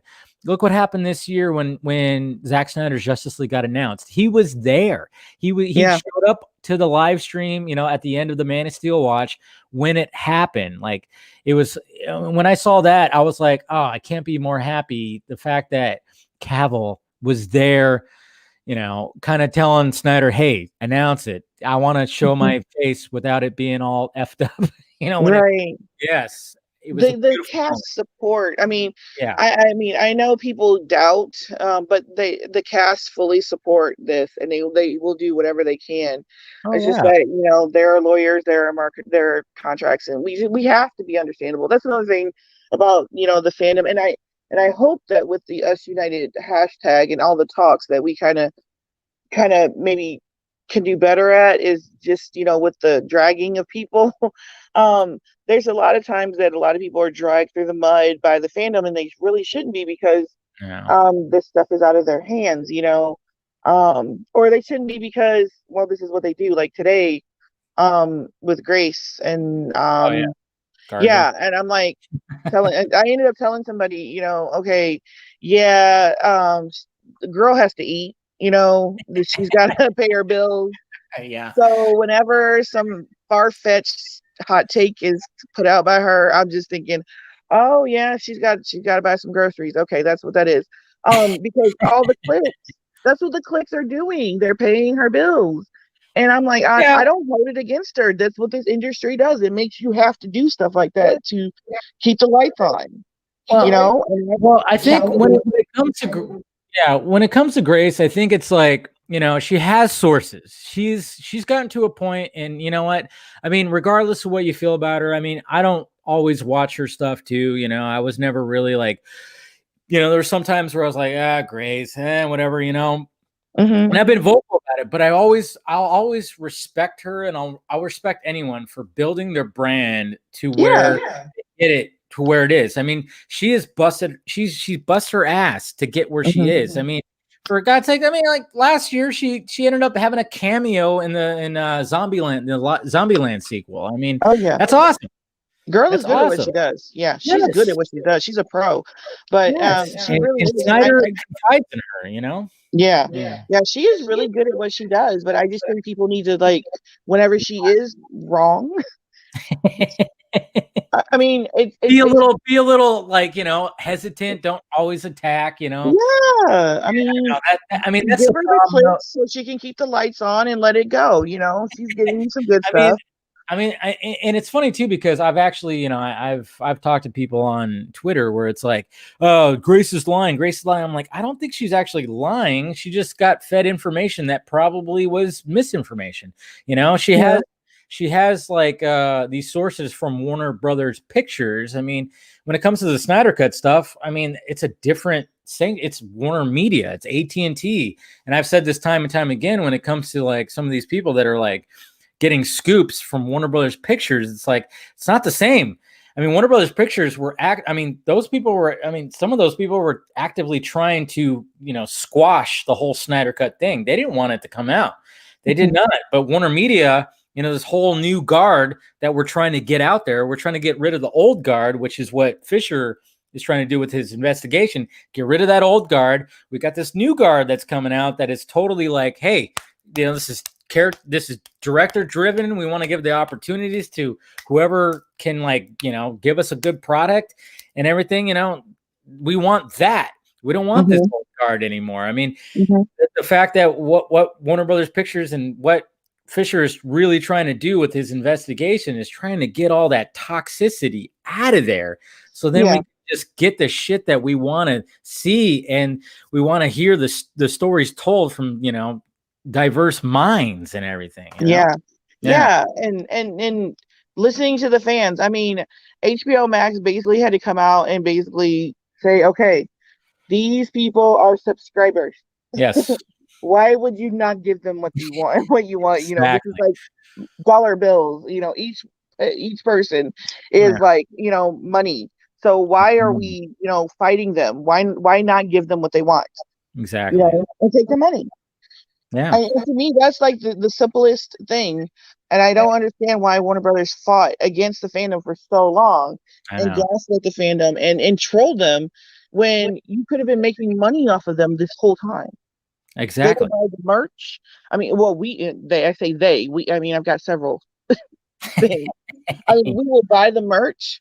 We will buy the tickets. We will, but Yeah. we will do all of it if you give it to us. And why fight it? You could have made billions by now if you would have just worked with us. I mean, they thought Avengers was a lot. I mean, come on now. I think DC fans are more rabid and more willing to give up the dollars than, and they would have made money. They would have made tons of money if they would have given it up sooner. They totally would have, but I mean, it is crazy how, these past 3 years since Justice League came out, or Justice League, we should call it. It's been a crazy journey because I've said this before, I think earlier this week, and the relationships, the friendships that have come from it, the connections that we've all had. It is. Even when Snyder was on here last Friday, it was like he praised how it's like, wow, like how, he thought it wasn't going to be anything. It was just going to be like his movie was just going to be like some kind of relic locked up somewhere, like in fucking at the end of Indiana Jones in a warehouse, the Warner Brothers warehouse, just locked up somewhere. 50 years from now, like kind of like the Disney movies that they bring them out of the vault. They open the vaults and it's like, oh yeah, you can watch. But he didn't think. But then all of a sudden, when he just did his thing, he started teasing his stuff and just working with his fans. And I love the fact. Even Garza, posted an article talking about how he's utilizing, a fan base. And, that was one of the things I wanted to talk about too with you is like you had the League of Mayhem that you guys did. Snyder showed on there a couple of times. And then you, Meg and Amanda Colbert are like, I wanted to talk to you about that one specifically. Yeah. You guys just, debuted your new episode. It was called, I think Meg put it on her channel called Wonder Friends, right? Yeah, it was called the Wonder Friends, the Origins episode. And it's kind of, I don't know, they might kick me if I will give you too much. Can I? I don't know if I want to tell you. Okay. It's like something amazing if Meg has a problem, I'll just send her like 3 pops and she'll be okay. So you'll get Meg. I'll keep Meg off of me. How about Amanda? Yes. Can you handle Amanda too? I'll leave that to Steven. But I can handle Meg. Like I said, I can send her some Funko Pops and she'll be fine. Okay, so if you and Steven got me, I think I may be able to mention good. something we've got cooking. Oh. We have thought about this, and Meg is, how great Meg is at streaming and at creative she is. She gave me such a glow up on my videos for the Black Cape. I don't know if you guys go on my YouTube channel, Black Cape Media, you can see my latest videos, like the whole intro. Meg, did that. So, the editing is mine. Some of it's a little bumpy, but that's not her. But so she's always wanted to, kind of help other fans who have come to her, saying, "Oh, I've always wanted to stream. I just don't know how." And, I've got this whole teachery side, and so does Amanda, where we love, we want to help people. We want to teach you how to, put yourself out there and how to build something of your own and find yourself, and find a space for this fandom you love.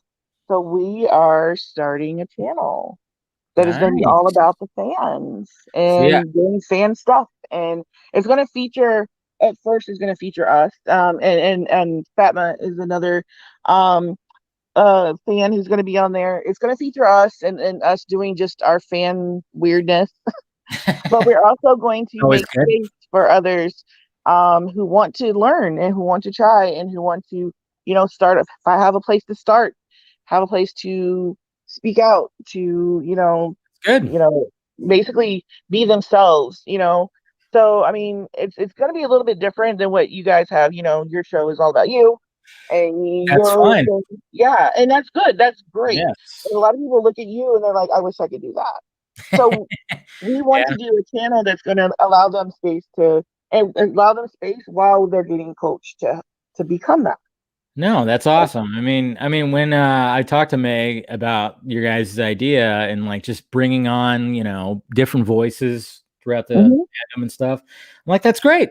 That's absolutely fantastic. Do that. Give them a voice. I mean, it's not, doing this stuff, it's not easy. I mean, sometimes, it's not, there's sometimes where I'm like, oh my God, I got to do a live stream right now. And sometimes it could be a little nerve wracking, but once the camera's on and the microphone's hot, I'm like, okay, let's do this. And there's some people, I get hit up all the time. Like, hey, I'm thinking about starting a YouTube channel. I always tell people, I'm like, hey, just do it. Just turn on the camera, turn on the microphone, and just do it. Okay. You should see my early videos. They suck. Okay. Even videos that I did last week, I'll be like, that sucked.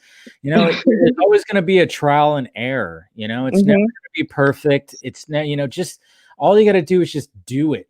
Just do it. Just turn on the camera, just turn on the microphone and just do it. Just have a perspective, have an opinion, have, try to find a niche. That's just the way it is, and so I'm glad that you guys are doing that. You're giving the voices to those people that might be a little nervous about doing that. Yeah, giving them the support. We're calling it our little incubator, where they can start. They have a little support. We can like mother over them, like Amanda and I do. We can mother over them and nurture them. And then when they feel like they want to do their own, well, you've already got a following from people who are watching you, and you can like fly and go on your own. Yes, maybe we can watch our babies fly away. Yes.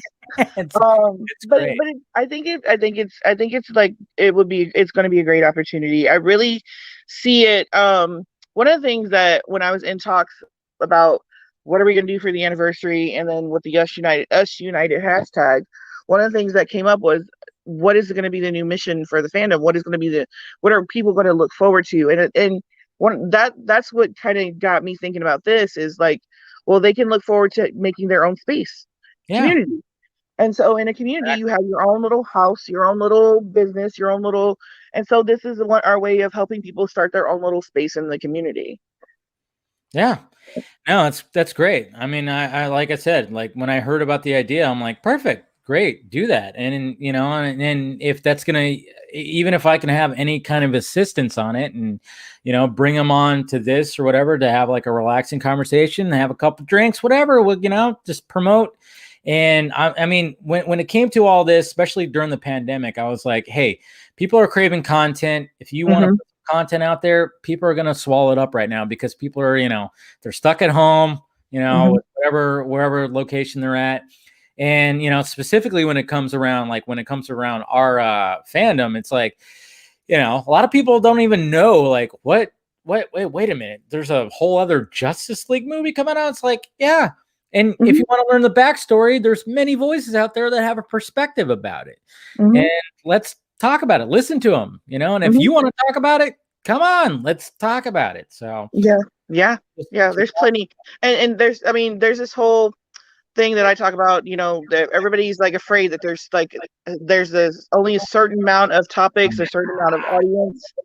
That scarcity thing just really gets on my nerves, because there's billions of people in the world, and they all have different interests, and they all create content. And there's all these hours in the day. You've got all these, all this access, and no one person can fill all that for somebody, and so there's room for you. There's room for all of us. So room for all of us at the table. Yeah. So I'll save that. I won't tell you the name yet. That can keep me from getting, my ass kicked by the ladies. But I will tell you that's the concept though. So that's good. You guys heard it here first. Exclusivo. Had to throw that in there. But no, I appreciate you talking about that. I'm gonna go ahead and start bringing some people in here. We got Scott McClellan, and we got Shiraz, and we got Mr. John Aaron Garza, who's covering his right now. Don't be shy, Garza. I was itching my head. No, is that what Right. I've heard Garza's name like a lot. Like there's a lot of people that has a lot of stuff to say about this Garza dude. Yeah, I know, right? It's all that. You know what, dude? Hey, Scott, thank you for purchasing the Got Ham shirt. Look at that right there. I have to say, it is a very well-fitting, comfortable shirt, perfectly available at the Teespring store you see right down below you. Yes, Many right designs down available. below. You want adorable. a Got Ham shirt, which of course is just, obviously it's Gotham, and it's it's catered to you Batman fans out there. Obviously, you could see how it all works right there. Look at that. It's got the bat signal as well as some of his most important villains in the Rogues Gallery. So thank you, Hey Scott. guys, and seriously, chip the extra $3. Go for the premium. Dude, I'm telling you, shirt. when it comes to shirts, dude, I've learned this with Ink to the People. The $3, it's worth it. It's worth it. It's worth it. Yeah, $3 is worth it. It is worth it. I always go for premium, and I always want to have that option because I'm like, I hate it when I get when I order a shirt and it shows up and it feels like fucking sandpaper, like on my body. Like, no. But I love it when it's like when it's nice and it feels soft and it fits nice and perfectly, and I'm like, there it is. There it is. So, hey, how's it going, guys? Shiraz, how you doing, sir? What's going on, brother? What's going on, man? A lot of congratulations around first to you, Dave, man. Just last stream last week, man. You inspired everybody. You brought a lot of money on for AFSP, man. Just you showed everyone how to do it, man. You showed everyone how to do it. So, big congrats on that. And then Joe, just hearing the idea that you've been putting on with Meg and Fatima and everyone. It's actually, and Amanda. It sounds great, honestly, and I can't wait to see that come to fruition. And then, of course, Mr. Garza. He got his time to shine today with Zach.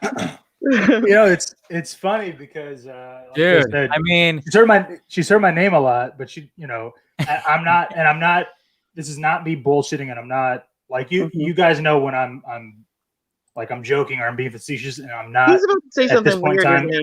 No, it's just like it's been that way since literally fucking middle school. It's always been that way. It's never, and it's probably just because of the way that I carry myself and the way that I am. I'm very vocal when it comes to a lot of people, having issues with me or giving a shit about me, good or bad. And so because of that, because I acknowledge the good and the bad side of it, my name just starts, people start getting either frustrated of it or they start laughing and talking about it. So it happens, man. But I mean, yeah, the fact that you wrote this article about, Snyder doing the reverse engineering of, the press cycle, I spoke about it too. Where it was like, the fact that he was utilizing his family, he was doing something different. He was changing the game, and you wrote this article and Snyder was like, you know what? I like this. And he posted it on Vero saying, just one little word. Nice. Yeah. That's it. Which if you read, which again, I wrote this article today, it's 2,000 words. So I was like, you know what? Just 2,000 words, Garza. Seriously? Yeah. Well, 2275. Sorry, if you wanted to know the exact. You want to get exact. You want to be particular. But my point though is that it came to me because after the 17th and knowing kind of everything that he has been doing and leading up to all this, and the kind of dichotomy that's kind of shifted and the paradigm shift that's actually really changed. Seriously. Going through the article and as I was writing it, I was like, dude, looking at it from 2013 and how things work. Because I don't know if you guys remember, but I remember in 2008, I remember when I first got told about Heath Ledger. And I didn't write this exactly in there just because I was like, I don't feel like going too deep into it. But I was working at Best Buy at the time. And one of my associates he told me that he'd heard it on this site called JoeBlow.com. And his first thought and his first reaction after he said the name, JoeBlow.com, was, dude, believe me, it's not a bad site or anything like that. It's all about geek stuff and all that. Because at that point in time in 2008, you barely had sites to really go to about film culture or film news. Not at all. And so hearing the name Joe Blow, his first thought was to warn me first, like, oh, no, don't worry about the name.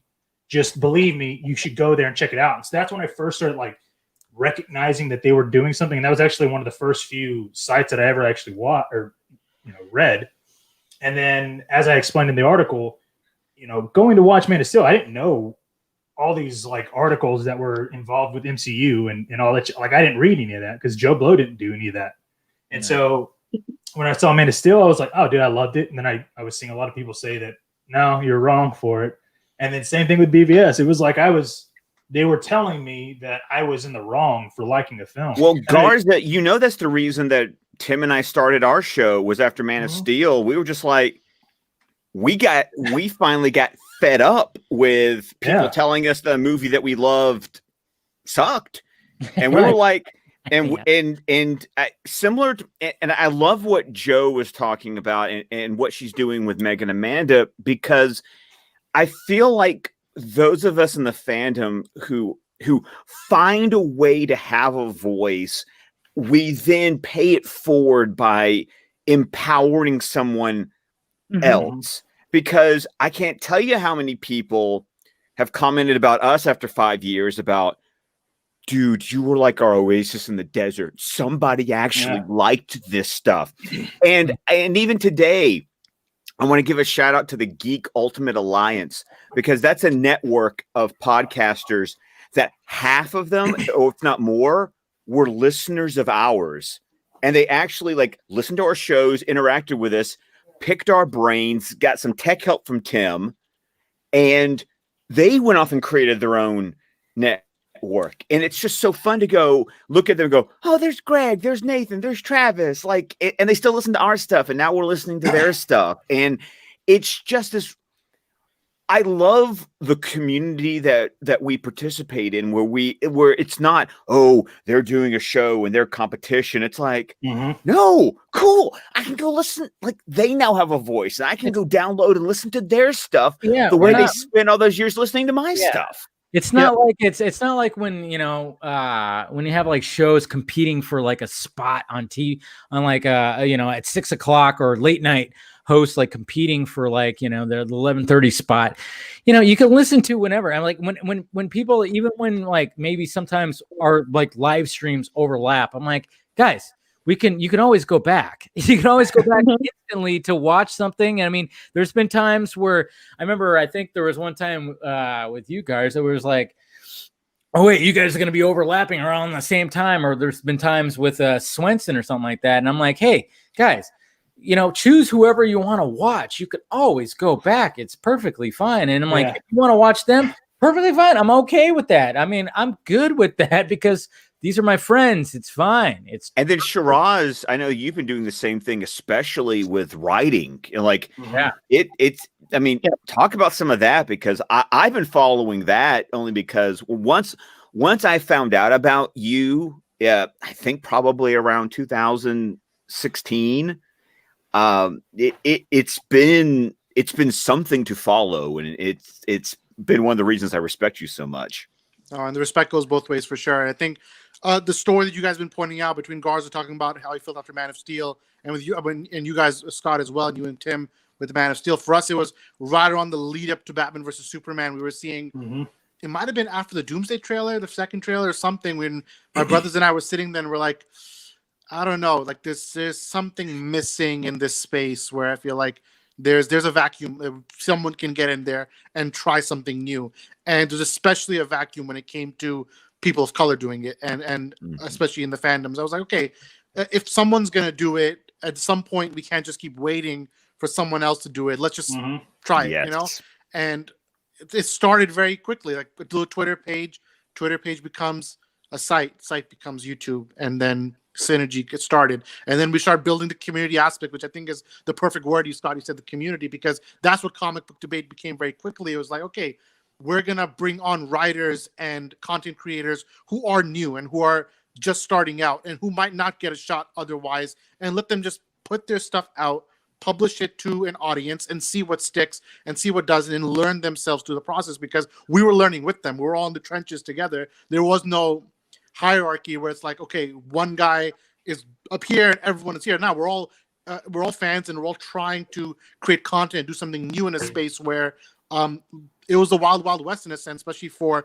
the DC fandom, where there wasn't a hierarchy. With Marvel, you had a sense of, here are the journalists, or here are the content creators who are going to cover Marvel. But the DC space, especially when the DCEU was starting, well, that wasn't there. And you guys were doing it in the podcast space, and of course Dave was doing it on the YouTube end. But it was like, who's going to do it on the site and who's going to start writing and doing editorials. And that's where I think and then Real Anarchy. And and that's how I realized, and that's actually how I discovered Stephen Colbert and Andrew Dice, because it got to the point that I was looking on Screen Rant, because I started transitioning to Screen Rant. And like I would go every day or every week. It was like some new article.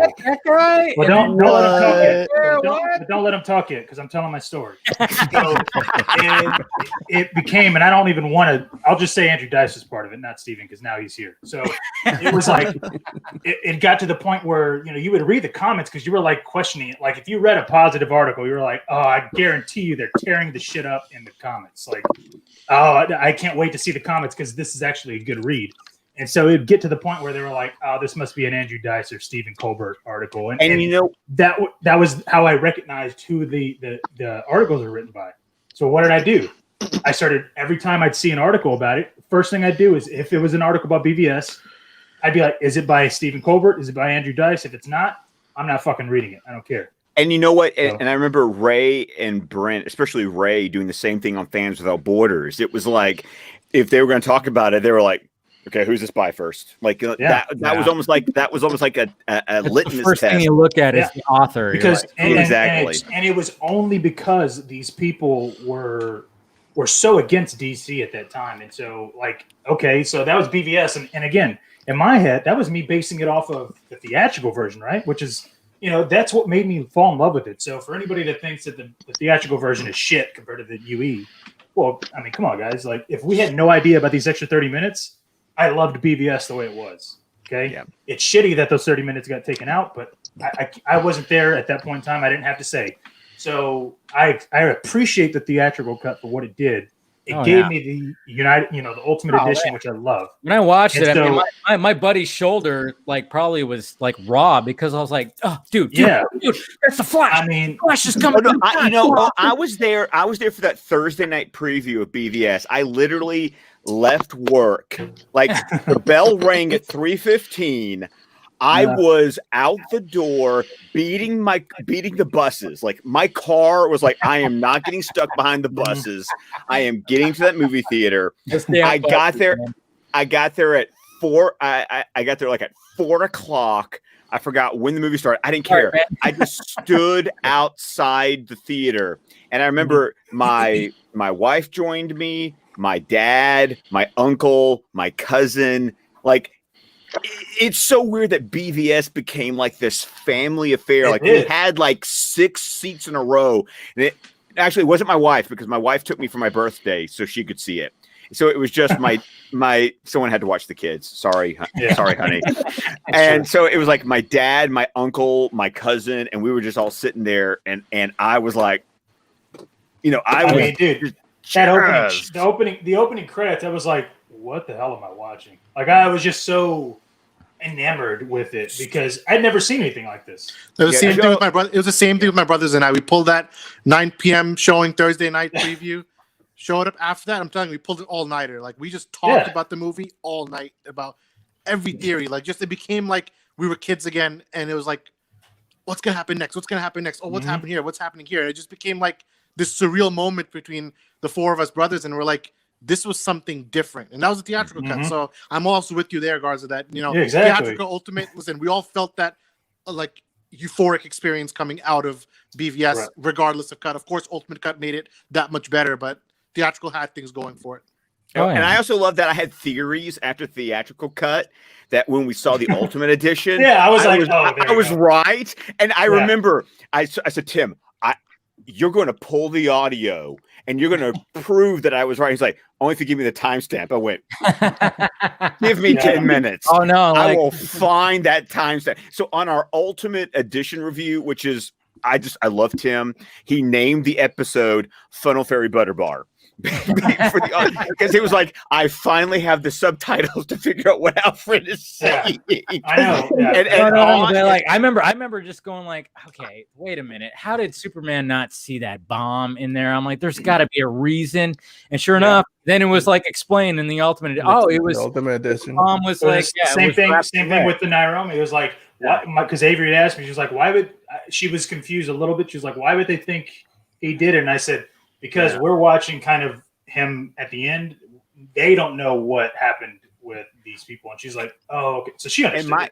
And my theory was Lex was having the people bumped off in prison who had the Bat brand. Like, it wasn't an actual, like, people weren't actually killing people with the Bat brand. I was like, oh, that's Lex doing that. And then you see the Ultimate Edition. I was just like, yeah. Dude, I still remember when before the Ultimate Edition came out and they teased the scene. I mean, like, I remember just being a Batman fan that I am and seeing like the shot of when Lex, after he broke into LexCorp and him drop down. Did you see him drop down? I remember just taking off my glasses like, oh my God, why would they take that out? It's like literally like 1.7 seconds. I'm like, that was perfect. So Joe, I had a question for you, because since you kind of got indoctrinated into this after Justice League, I really am kind of curious. Like, were you aware of Man of Steel at BVS, or did you do some homework after that whole experience? Okay, dude. Okay, let me tell you something. I'm married to like the biggest Superman fan I think probably ever. Well, no, not ever. He has friends now that I've questioned that, but we had this before we got married. He made me promise to name our firstborn son, Kal-El.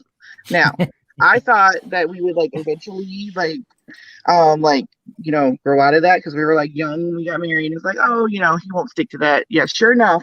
That's my 17-year-old son's name, Kal-El. So with a hyphen? With a hyphen, or is it Kal-El? So I did not put the hyphen on his birth certificate, but the boy hyphenates his name now. So, nice. So anyway, so yes, of course I knew about these movies. I knew, we talked, and my husband and son dissected these movies so much that I knew a lot, more than I thought I should, about these movies. I was in grad school, finishing up grad school at the time. I had a whole grad school paper that I wrote for one of my classes on about transmedia adaptations, and about how to do it, how to incorporate fan input and get it done to fan satisfaction. Kind of almost like the reader response, using the reader response theory in it, because he hates the Brandon Rouse one, and so when you look at that one, and you look at Man of Steel, and you look at BVS, there are some like distinct choices that Zach made on what parts of the story he kept and what parts of the story he didn't. So anyway, I wrote there's a whole ass paper out there that I wrote about that. So anyway, yeah. It's funny that you would say that was that's how long you've known about it, because without knowing that specifically from you telling us, we would probably think maybe it was after Justice League. We just wouldn't know, right? And it's kind of the same thing that happens with Steven a lot, because had you not known Steven, whenever I was reading him back in 2016, you would think that this guy was anti-Snyder for whatever reason, right? He was so against Snyder. And he still is anti-Snyder. What are you talking about? He still is. Yeah. I know. I mean, really? I was talking present Snyder. But back then, though, he wasn't. Back then, him and Andrew were literally the only writers that I recognized on a big, article-based website that I could actually go to consider that what they were saying was not only truthful, but it spoke to me in a different way, to where I was like, I can manage reading this and know that I'm not the only crazy one, because, I wasn't on Twitter back then. I had Twitter, but I never got onto it. I didn't get into anything that I'm doing right now until after Justice League, but Steven, he was there from the BVS days, and most of us were from the BVS days online. And Steven, what were your thoughts back then? Well, I was going to say this is something that is probably unique to me, or not unique to me and Dave, because I know he could probably also speak to that. That it's one of the areas where we kind of had some unique perspective on the evolution of the fandom, and like after BVS, or specifically after Justice League, a lot of people kind of faded away. Not just. I have the numbers to prove that. Oh yeah, we could show the graphics, Scott, if you but it throw it up there. Come on, why not? I mean, jeez. But like in you guys' case, it was because of like lack of interest, but also there was a contingent that like faded away because being a Snyder fan, all of a sudden, like if you weren't a Snyder fan, unless you were like crusading for the Snyder cut. Yeah, that was and it started this like, so that became like a litmus test of like, you'd be like, oh, I like Zack Snyder, but I don't think the Snyder cut exists, or I like Snyder. Like people would say that, not me. I would never say that. And I got it on record, I've seen the screenshot, Steven. I got screenshots, man. There was one screenshot of that, and it was like the day after the movie released. And in that same thread, you see me clarify, well, there is a cut. I'm saying there's not a 100% complete cut, but we'll just go with the one from the top without any of the ones around it. Man, this screenshots. This fandom has got me so afraid of screenshots. I am like watching myself. I've never seen screenshots utilized as much as I have. Oh my God! That don't make sense. Joe, either. by the way, Someone before we posted a go screenshot of down a the rabbit hole, Joe, by the way, I want to read your paper if I can. I'm that nerd. I'm just saying. If it can find its way to my DMs, I'm okay with that. I'm just saying. Yeah, I'll have to dig it up. I mean, I am that nerdy. I mean, transmedia studies and studies about fandoms. I mean, I'm into all that, and actually nerded out really bad when Henry Jenkins, the like theorist who's like almost, I think he created all this, started following me on Twitter. Hopefully you guys didn't see that moment that I had earlier this year. But I was talking about this fandom and how fascinating it is, and how there should be like a study done, and like I have a notebook where I'm actually taking notes actively about the fandom, because y'all are so unique. And I say y'all, it's unique too, but it's like this the stuff is like it's unreal. I mean, the division, and then the creation, and then the love, and then the hatred, and it's a lot. See, in the South we say, well, y'all just special. Bless your hearts. Yes.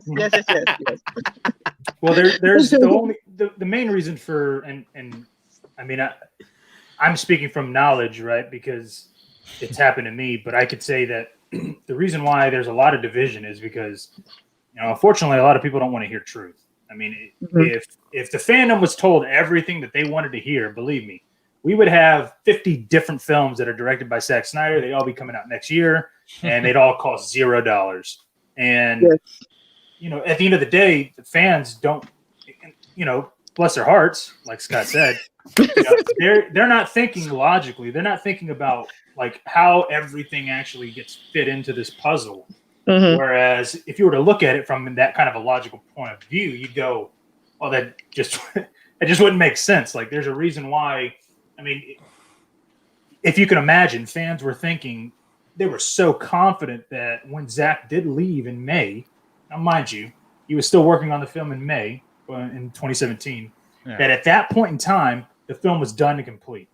It was like the moment he left, it was done and complete. They weren't going to work on it for the next few months. Or that's what you would think that they thought, because they were saying, no, it's complete. It's ready. It's done. It exists. Right. Mm-hmm. So when you hear people that were saying, and I'm saying people, but I mean mainly me and maybe Dave every once in a while, say that it needed money, whatever amount, it could have been an X amount. It could have been $1 million. Don't say it. When you say that it needs any kind of money to complete, you're now telling me that you're against this film and this director that you have cherished since literally 2007. Yeah, you're against this director, right? It's like, how does that even go? How does that make it your point that you're telling me, a fan that I've been since before you even knew I existed, that I'm now anti him? And it's weird, because if I told them that it was done and complete, they love me. They would literally back me up on anything I say, and I could be wrong. They would back me up. And the moment that I tell them the truth, it's over. And Shiraz was there doing the work there, getting those interviews where we were getting a lot of information that this was being based on. So Shiraz, speak to that. Yeah, I mean, one thing I noticed was just like seeing both sides, first as a fan, and then when I was transitioning to a journalist and seeing both sides of the table, there was this weird narrative that was building up, especially in 2018, that it was like it came out of this sense of trying to think of the right word, but this extreme kind of sensitivity, not sensitivity, the word's not clicking, but basically they were getting overcautious about every small thing. And there was a narrative building that even if it needed money, saying it out loud would hurt the chances of it coming out. And you want to suppress that. You want to be like, listen, even if it needed $50-60 million, we don't say it. Say it's complete, because that's what we need the narrative to be, to convince them. When Warner Brothers knew how much money it needed, you saying it's done doesn't change their perspective on it, because they know what it is. But from our end, we knew that with Comic Book Debate, as we started transitioning to the YouTube side and the podcast side, we were thinking that, we want to get interviews out there, but a lot of people were either under NDA or they were very scared to say something. People's jobs were on the line throughout Lynn, and the stories for them to tell. But some of our guests had trials and tribulations after our interview with certain people and certain things that happened. So getting that out there, even the beginning was a little risky, but then through our interviews with Jay and then Clay Enos, of course, and Fabian Wagner and Larry Fong, each time we were trying to get something new to the table in 2018, especially, and then later in 2019 when it got a little bigger. So I think, whatever small way it helped to get it out there. And then you had guys like Steven who were making sure that if there was a certain quote that was pullable and to get it out there, he's going to amplify it. And quickly things started blowing up and at least moving the needle forward, which is, I think, everyone's goal. Like, move the needle forward, even if it's in a small way or a big way, try to push it forward. Well, that's why we would talk about it. To me. That was why we would talk about on the show, was that, like, we each had our own spheres. Like, that was the fun part. I mean, it's still the fun part, is that even though we all know each other, our audiences, there's some overlap.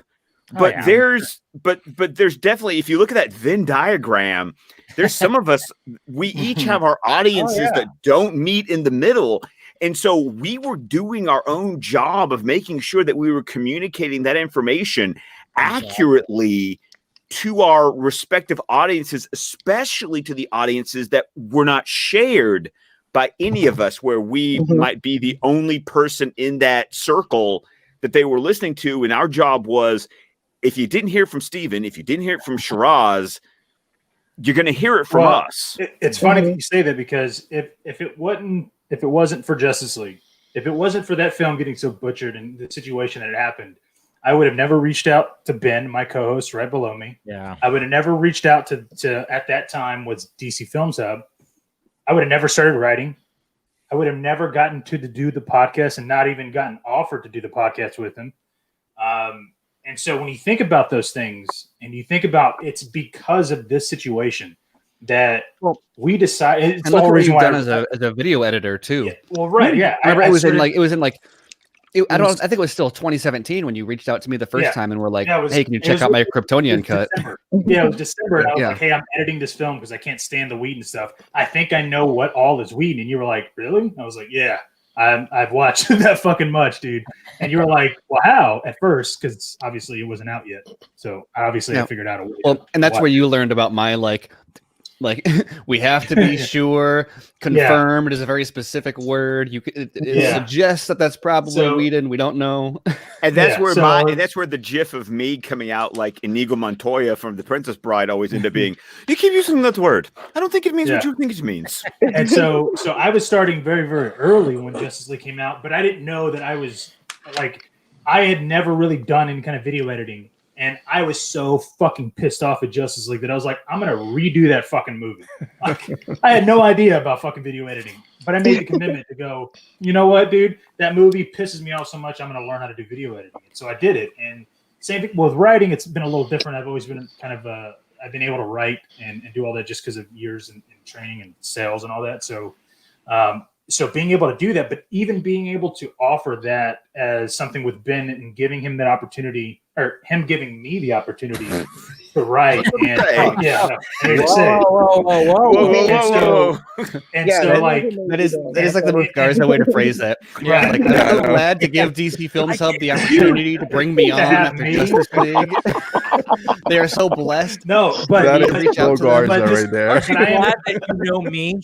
Hey, but I am leading up. Aren't to you something. happy to know? I will that say you have this though. anything? You could tell he's drunk because he hasn't even spoken yet. Yeah, I He's know. just literally been like there. So I'm speaking for him. on You his only behalf. know because I text you before I even started. So That's true. But stop. if you guys don't remember, there was, I mean, I remember Screen Rant. everything, No shot at Steven, but there was never a big website, no big online site that ever talked about Release the Snyder Cut as a movie. And if they did, they talked about it in a condescending or a negative way. Yeah, And I all the remember when I headlines. first, Yeah, I all the remember when I headlines first started were- writing about it. That's All what the I headlines first were started. negative. All the Yeah, headlines that you everything saw. was negative. Yeah, everything was negative. So, Hey, Joe, what so were you when about they to hired, well, no, I was going to say, so when they hired me, I made it a point. My first article, what was it? To talk about Scott, talk about Mick, and to talk about Justice League being released on Blu-ray. About they were making a choice as rather than buying the Blu-ray, they were donating to AFSP. And that was my first article. That was the first thing I ever wrote. It was the first time that anybody had really talked about them doing something positively in a positive way online, as far as, you know, not necessarily bringing up any negative thing. And then a few articles after that, I wrote literally a timeline of Release the Snyder Cut #movement happened in June of 2018. And I made a video. I wrote the article. It was like a 6-page article. It was like freaking 15,000 words because it had all these like article references and all that. I Yeah, it was remember the crazy. article. Yeah. And that's how fucking crazy I was back then, right? But I was just like, dude, I need to get Word? this shit out there because Back nobody was then. talking. Where? Wait, I know. Well, What's the past tense? You know what I mean? I know. That was just. I'm checking the before you guys grammar on knew this. who I was, Yeah. right? Oh, the grammar's there, believe me, because I had to double check it. It's there, but It's it's, just- like it's like coming together. 15,000 words. But it was just kind of like I needed to get that out there because nobody was talking about it. Nobody had even gone through it. Like I went through some, you know, like conspiracy things. Like Zach posted this on this date, and then this is announced on this date, and I would like throw in my hints and like, you know, that starts to line up. And I remember people were like, "No, you're crazy, dude." And I'm like, "Now, no, I'm not fucking crazy anymore. I'm sorry." But Oh yeah. and so if it wasn't for Ben and a them, year later, yeah. yeah, like if it wasn't for Ben and them giving this opportunity, like I probably wouldn't know any of you guys. I wouldn't know. I wouldn't even be known. Everybody'd be like, "The fuck is this guy?" You know. So Ben, you're the reason why. yeah. So thanks, Ben. Yeah, I'm sorry. I'm sorry, guys. My God. That's all you. Shit. No, Hey, actually, Dave, actually, no. I'm We sharing- have a different response to him joining the team. You know, like you always get no, and it's a positive one. I promise. I know. No, when he joined the team, he was very eager to do everything. I was like, dude, chill the fuck out.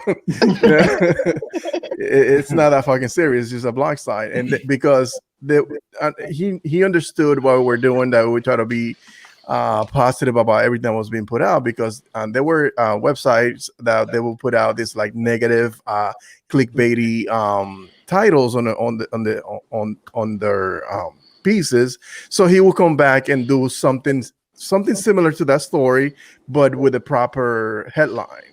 And that was something that we subscribed to before he even joined the team. He understood right away what we were about, and he was like, he hit the ground running. And then that's what he's right. Then I just presented the idea. Listen, this dude, do you mind being on camera? Let's do this whole thing with YouTube. Davis do it. If Davis doing it, we could fucking do it. Yeah, it looks simple. It can't be that hard. Looks Yeah. easy. No, but no, we were inspired by Dave and Chris, who were doing it at the time. I was like, okay, dude, let's do it, and he was fine. And I we're not big times, but I'm glad that one thing that we're not by any stretch of the imagination, but out of this, I made some amazing friends and some people that I admire, respect, and I talk to on the daily basis, and Steven also. Well, and Dave, I'm sharing something that I wanted to throw up there because this is something that I've talked to you guys about, but seriously, this is what 5 years worth of podcasting. Holy crap! Wow. We have archived every because it's Google and Google Docs don't count towards your storage on Google Drive. Yeah, we have a. No, just images and videos. Just images and videos and anything that's not a Google product. I have 75 gigs right now. So I'm sitting here going, this is what 5 years of this fandom looks like to me. Sounds about right. And I'm just sitting here going, as much as people like I am dying to read Sean's book in February. I really am, because I want to know that. But there's a part of me that just goes, dude, the book we all could write. I mean, it's always that. God. Can you imagine? I mean, okay, that's my question for you. Yeah. Why are you not? I mean, there should be like 50 books coming out of this. You guys each have your own story. We can't write most of our side. Trust me. It's weird. I think Joe, to answer your question, I think the weird thing is that it's almost like I am not writing the book because I have 5 years worth of I have the audio archive. That's of like your book. I've trust me. I mean, there's this living like Dave's videos and Shiraz's podcast and his articles. It's almost like we haven't written a book because it's like we have chronicled this in my case, week by week, you could follow the drama in real time. I mean, and listen to the stupid stuff we said 3 years ago. After I've had crazy questions. After reading Justin's book and having seen a character that's loosely based off me, I'm like, I need to write. Dave, really? Loosely, yeah. I'm like, I could write probably a spinoff to this book right here, and I'm like, yeah, I'm thinking about it. Steven, what were you about to say? I was gonna say that you're talking about your audio, but you were just showing us your show notes. I've had the privilege of taking a stroll through there once because I had a question about some rumor or release date that I couldn't find an article for, and either you or Tim was like, "Oh, hey, that might be in our show notes," and I got to go in and do a word search or something, and it is the most complete encyclopedia of all things DC.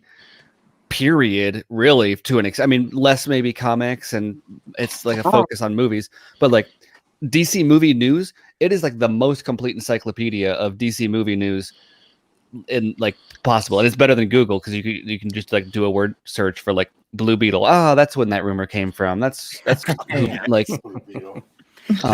actually why the network grew, was because Tim and I realized, oh dear God, we can't talk about all this crap in one episode. and we literally just we need another show and we need to find another host so that we can take this chunk of our show notes and go, you talk about that. That's literally how DC TV Squadcast was born, because we needed to take the TV section out of our notes and go, you guys talk about that.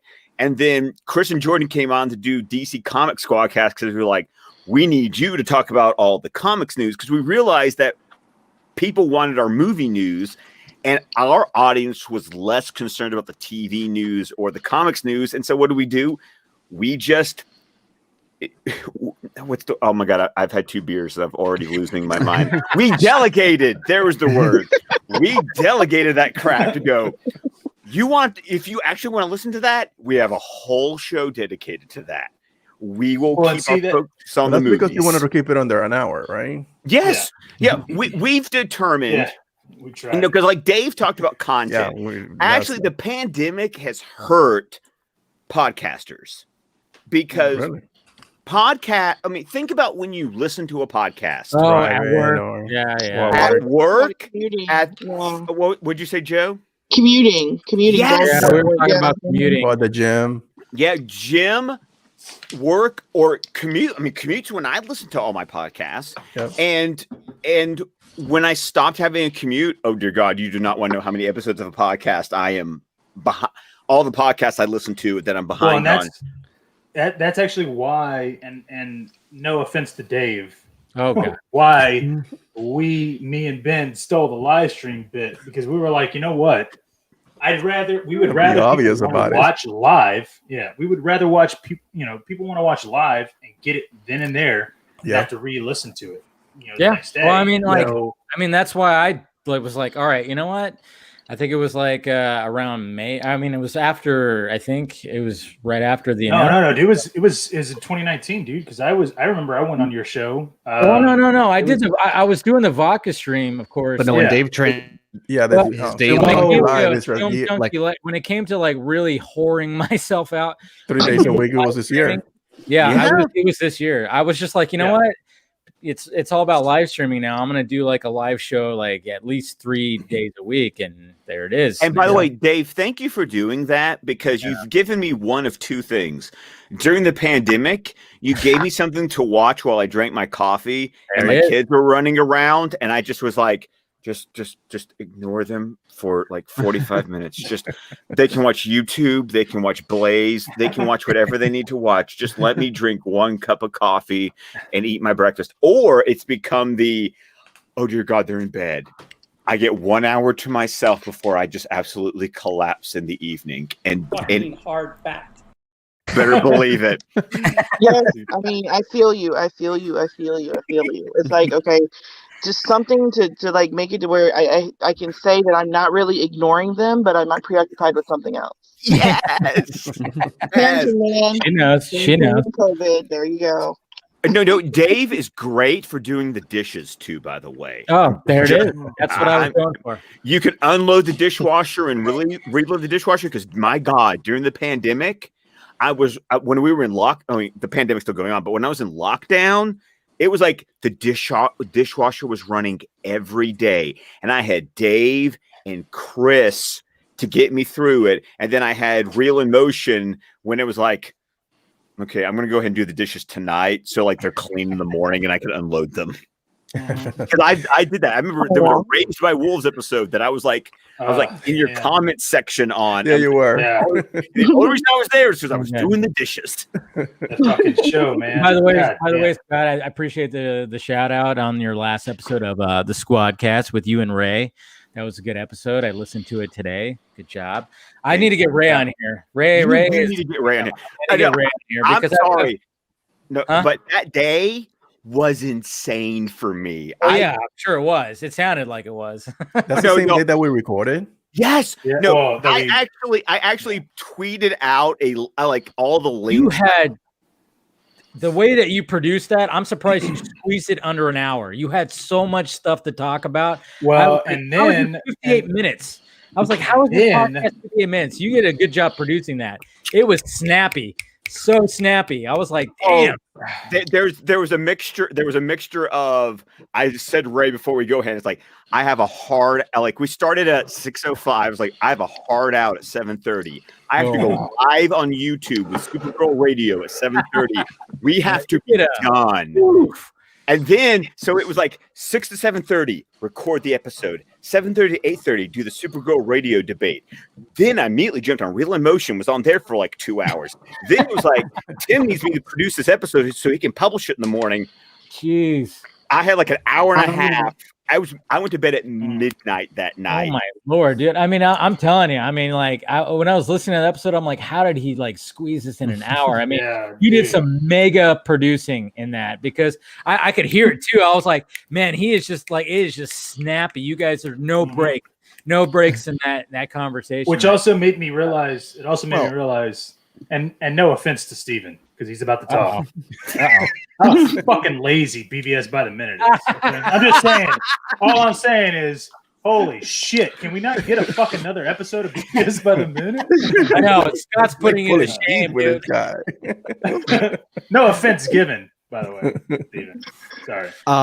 Yeah, I mean, they're coming. The trick with what Scott is doing is they religiously use the truncate silence. I learned is their secret sauce on that, which is why I used to listen to podcasts on like plus 50% speed or plus 25% speed or something like that. Or not that'd be like twice as much, I think. but whatever. I just beat him up. Yeah. And for you guys, I needed to change the setting just for yours because, and it was weird because it wasn't that you were drastically faster, but there was just so many more words. And so when Tim was like, "Oh yeah, truncate silence," I was like, "Ah, that's why when I speed you guys up, it's just too much, too fast." Yeah, that's the thing. And going back to what Dave said, go listen to our first the first year of our podcast. Oh, I'm sure. Oh my God. I was literally recording off of the earbud dangle mic that comes with an iPhone. I was doing Skype on my iPhone, and he was recording us off like Skype recorder. My audio sounds for crap. But the point was that didn't matter. Just record, get some content out there, build your confidence. Then he sent me this nice mic, and then I started recording off of this mic, and then eventually he was like, "Okay, so you're a professional now." Yeah, you're a professional. No, it wasn't just a mic. Then it became okay. No, seriously, you're gonna download this software. You're gonna learn to record yourself, and then you're gonna send me your audio so it actually sounds like decent audio. I mean, it was like a 2 to 3 year. It was a 2 to 3 year process. Yeah, it was a transition. And then there was the fact that I stopped recording upstairs in my living room, where there is famously an episode of the podcast where you can hear me scream. Sorry, Joe, I'm going to say this. I mean, no offense by this, but scream like a girl. Because Liam snuck up behind me because he woke up with a nightmare, and the boy's a ninja. He came up behind me, and I had no idea he was there. And he just went, "Daddy," and I screamed on the podcast, and I scared him. Oh, man, and he started crying. I didn't find that. We need to hear that. It's the okay. Here, do a Google search. Okay. Look for our Batman 66 the movie review after the explosion. Because Dave realized that A, we do the explosion, and B, we sometimes do B-roll after the explosion. You can hear me, A, get scared by my child, 2, my child cry, and 3, me rocking my child going, no, buddy, no, big guy, it's okay, because we scared each other. The lives of being a parent. What'd you say, Joe? I said, "Oh, that's so cute." Yeah. And then I eventually moved down here to the basement. And once I moved down to the man cave, it was like, well, what's funny about all of that, though, right? Is that at the end of the day, that's kind of like the foundation of what my article was about. Is that no matter what, it's that we all found some kind of reason and some kind of rhyme that we were like, you know what? Fuck 2013, fuck 2016. We're fucking done with that. For me, I just couldn't understand why people were just nonstop hating about the films that I liked. Like, I hated seeing and hated being told that I was in the wrong for liking something. Like, dude, if I don't like something, I'm not gonna tell somebody else that they're wrong for liking it. I don't give a shit. Like, you know what I mean? Really? That was mine. That was my thought. Like, cool, do you? Yeah. You know what I mean? Dude, hey, go for it, man. If you don't like something, if you love Marvel, great, man. That's cool. If you're Ben, which is my co-host, who absolutely adores Marvel, by all means, man. We just talk about Marvel. They're not Shut really. Shut your mouth. and then the point is that there's always room for new. Like, Joe, honestly, I didn't even discover you until this year. Yeah. But the point is, though, is that there's always room for more. There is. And it's not like there's a pie that only so many slices. It's like, no, we just bake more pies. Well, it's not even that. It's like, dude, it's a fucking full meal. Like, it's not like, oh, well, there's only so many people sitting at the table now and you can't join. It's, dude, do whatever you can. There's room for more. And get noticed, because at the end of the day, this is how we win, and it's kind of the reason why I ended my article the way I wrote it, because I was like, in my head, I was thinking, plug that bitch away all night, aren't you? That's the reason why I'm fucking here. He did a Dark Knight Returns line. he did a Dark Knight Returns line. And Garza gets as much as I like to say Garza gonna Garza. No, he ended it with a Dark Knight Returns line. He gets a pass. Yeah. I mean, really does. Wait. The thing is, like, we like as friends. One thing, like as friends, like we kind of like we like to mess with each other. When I read it, I was like, "This is really good." And then when he ended with it, what he ended, I was like, "A little heavy there, buddy." Well, because but at then, the end of the day, I was then like, when Zach reposted, I was like, "Oh, I got chills." Next second time I read it, and that's why I was so like when Zach reposted it, I was like, "Holy shit, he fucking read it, didn't he?" Because like, okay, like I mentioned, it's 2,200 words. Okay, it's you can't skim that and go. I agree with everything. I disagree with that. I agree. Scott.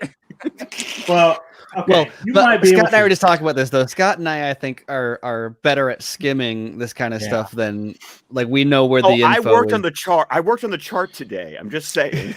Yeah. Well, my point though is that you don't bring it out to go, yeah, I agree with everything on this without fully reading it. Regardless, you're going to read that last paragraph and you're going to be like, okay, yeah, fuck those other sites, man. Like, sorry, dude. Like, it's no longer about those are the hierarchy. Like, they're done for. You know what I mean? I think Joe, I think you can agree that as teachers, we develop a skill of how to read through something rather quickly. Yes. Honed it in grad school, trying to get through like whole ass books in 2 days. Yeah. Mm-hmm. Yeah. But I want to ask all of you the same question. So you all have been through the muck, you all have gone through, and you've created these great outlets, these great spaces where you can like be you and do you, that have all helped get this movie. Now that we're getting it, what's next?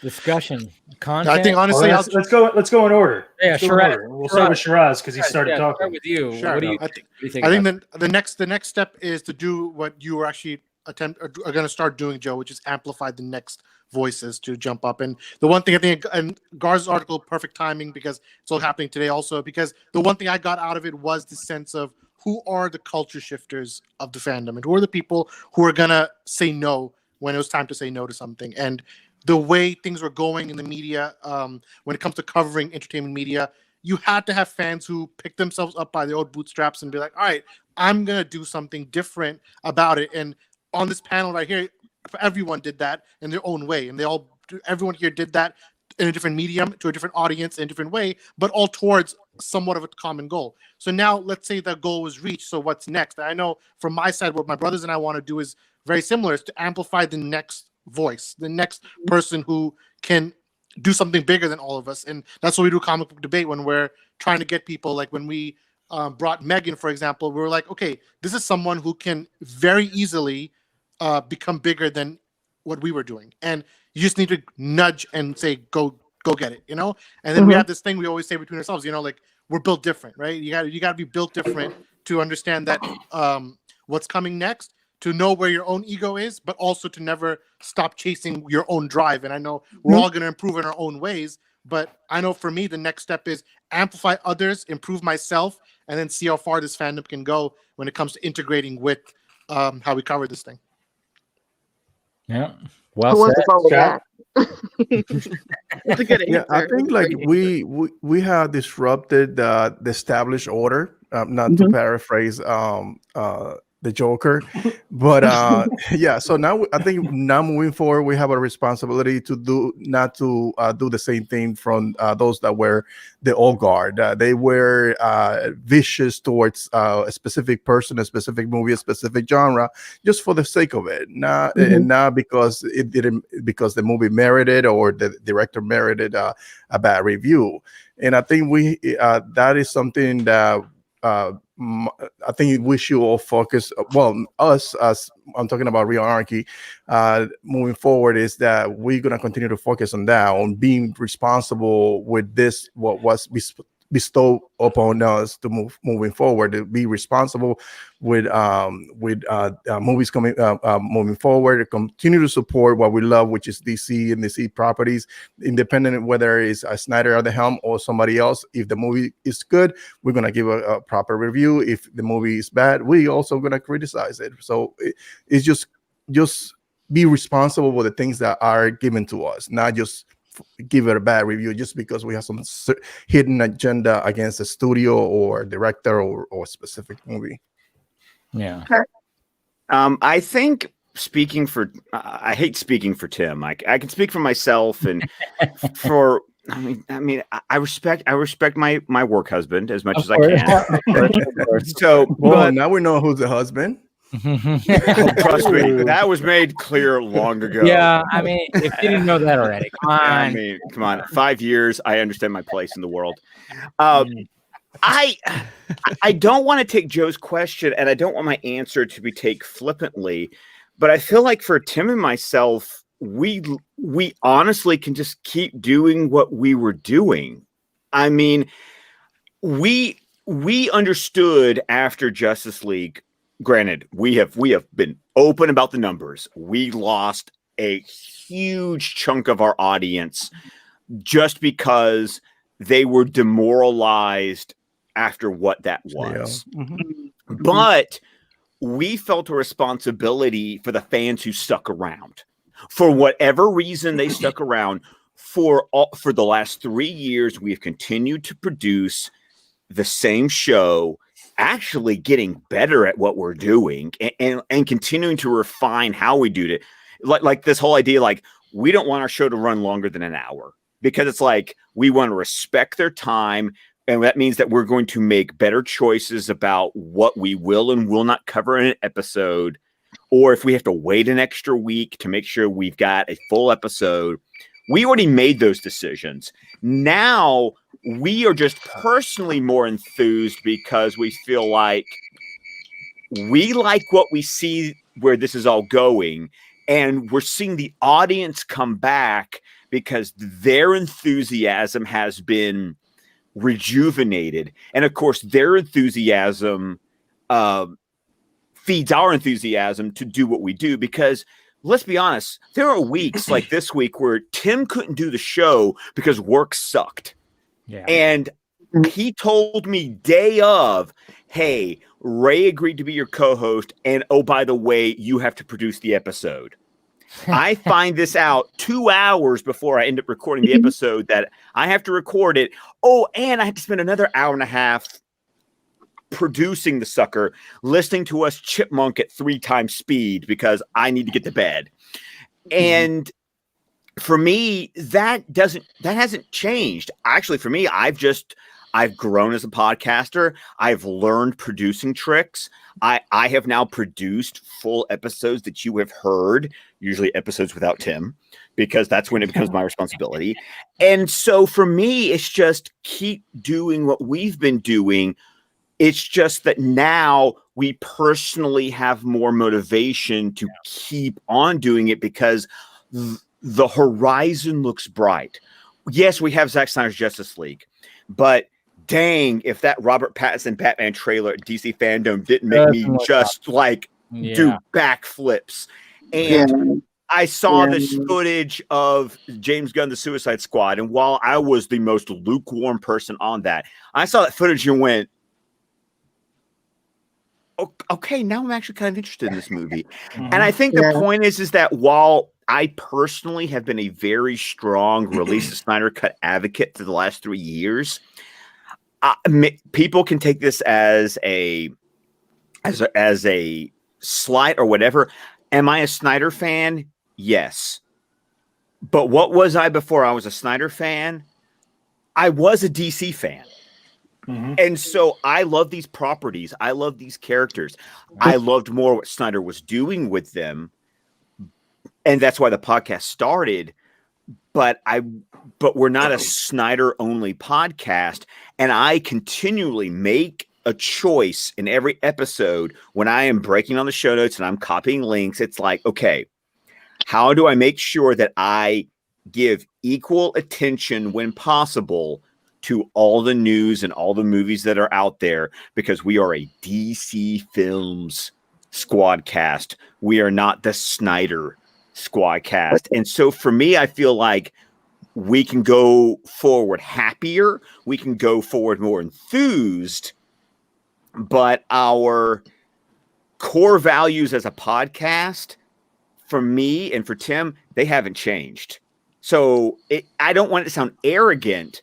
And I've also been talking for like 5 minutes. So yeah, I'm waiting to give my answer. Oh, please, Garza, you got no. But the point is that I feel like because of the brand we've built, as long as we can continue to do what we've been doing for the last 5 years, we will continue doing it as long as the listeners want to keep on listening to what we do. Yes. Listeners know when you're real. Yeah. That's what I learned a long time ago. If you are 100% and you're not some type of a phony person who present yourself in such a way, and then in private or in Twitter or on other platforms you're different, they know right away the type of person that you are, and they right away they just take off. And as long as like you keep yourself you are honest with yourself and honest with those people that are watching or listening, they will stick around forever. Yeah, I mean, and going off what Scott said, it's like, doing what you're doing. I mean, before, when I was just doing videos about everything and, talking about movies and talking about the Snyder Cut, I would do videos where it's like, okay, then I do a jump cut. But then I was like, all right, I dove into live streaming, and I'm like, okay, live streaming, here we go, guys, just me, no cut, killing it like that. And then I started doing videos like that. If you notice, when I do videos now and I just record, it's not live, it's not everything, I don't cut anymore. Now it's just freestyle it. Yeah. It's almost like I had that growth of like, I don't need like, okay, if I do an editorial, maybe I'll, eventually I'll do the jump cutting. But now that I've been doing so much live streaming and it's just me just talking shit into the microphone about the stuff, now it's like when I record a video, it's just, there's no cuts. It's just me just talking for 12 minutes about something, and there's just no cuts. And I think I've worked out that muscle so much doing the live streaming stuff. And now when I do just a regular video, I don't need to have to cut, which actually, it helps, because it's like now when I edit a video, now it's like, okay, I just got to make sure the audio's right, everything's right, and put the, the introduction and the ending, and that's it. Now I don't have to go in and go, man, I flubbed up this word and I have to stop now and do this, that. No, it's just all live. I worked out that muscle, and I think that's what, what's helped me this year, and just kind of just talking about everything. It's crazy. Well, to answer the question that I think you asked, Joe, it's been fucking 40 minutes that you asked. I know, it's 3 years, I don't want to hear it, Garza, at all. No. You kidding me, dude? I fucking know the question she asked, because I already knew the answer that I was thinking about. Anyways. No. So to answer the question direct, when I first started doing this, I'd always thought it was going to come out. There was going to be some way, somehow. I never went into it thinking, oh, just doubt. No, it's not going to happen. I always was the end goal was it getting released. But everything that I had been doing and everything that I had been trying and working towards, video editing, writing the articles, being a fan of just everything in general, and talking about things in positive manners, none of that was because of what happened to Justice League. It's just the kind of person that I am, right? I understood that I was developing some kind of skill that I didn't even know I had. And so whether the Snyder Cut got released a year from then or 5 years from then, I was going to keep doing what I was doing and improving, and I was never going to hit a plateau. And so it's kind of the same thing.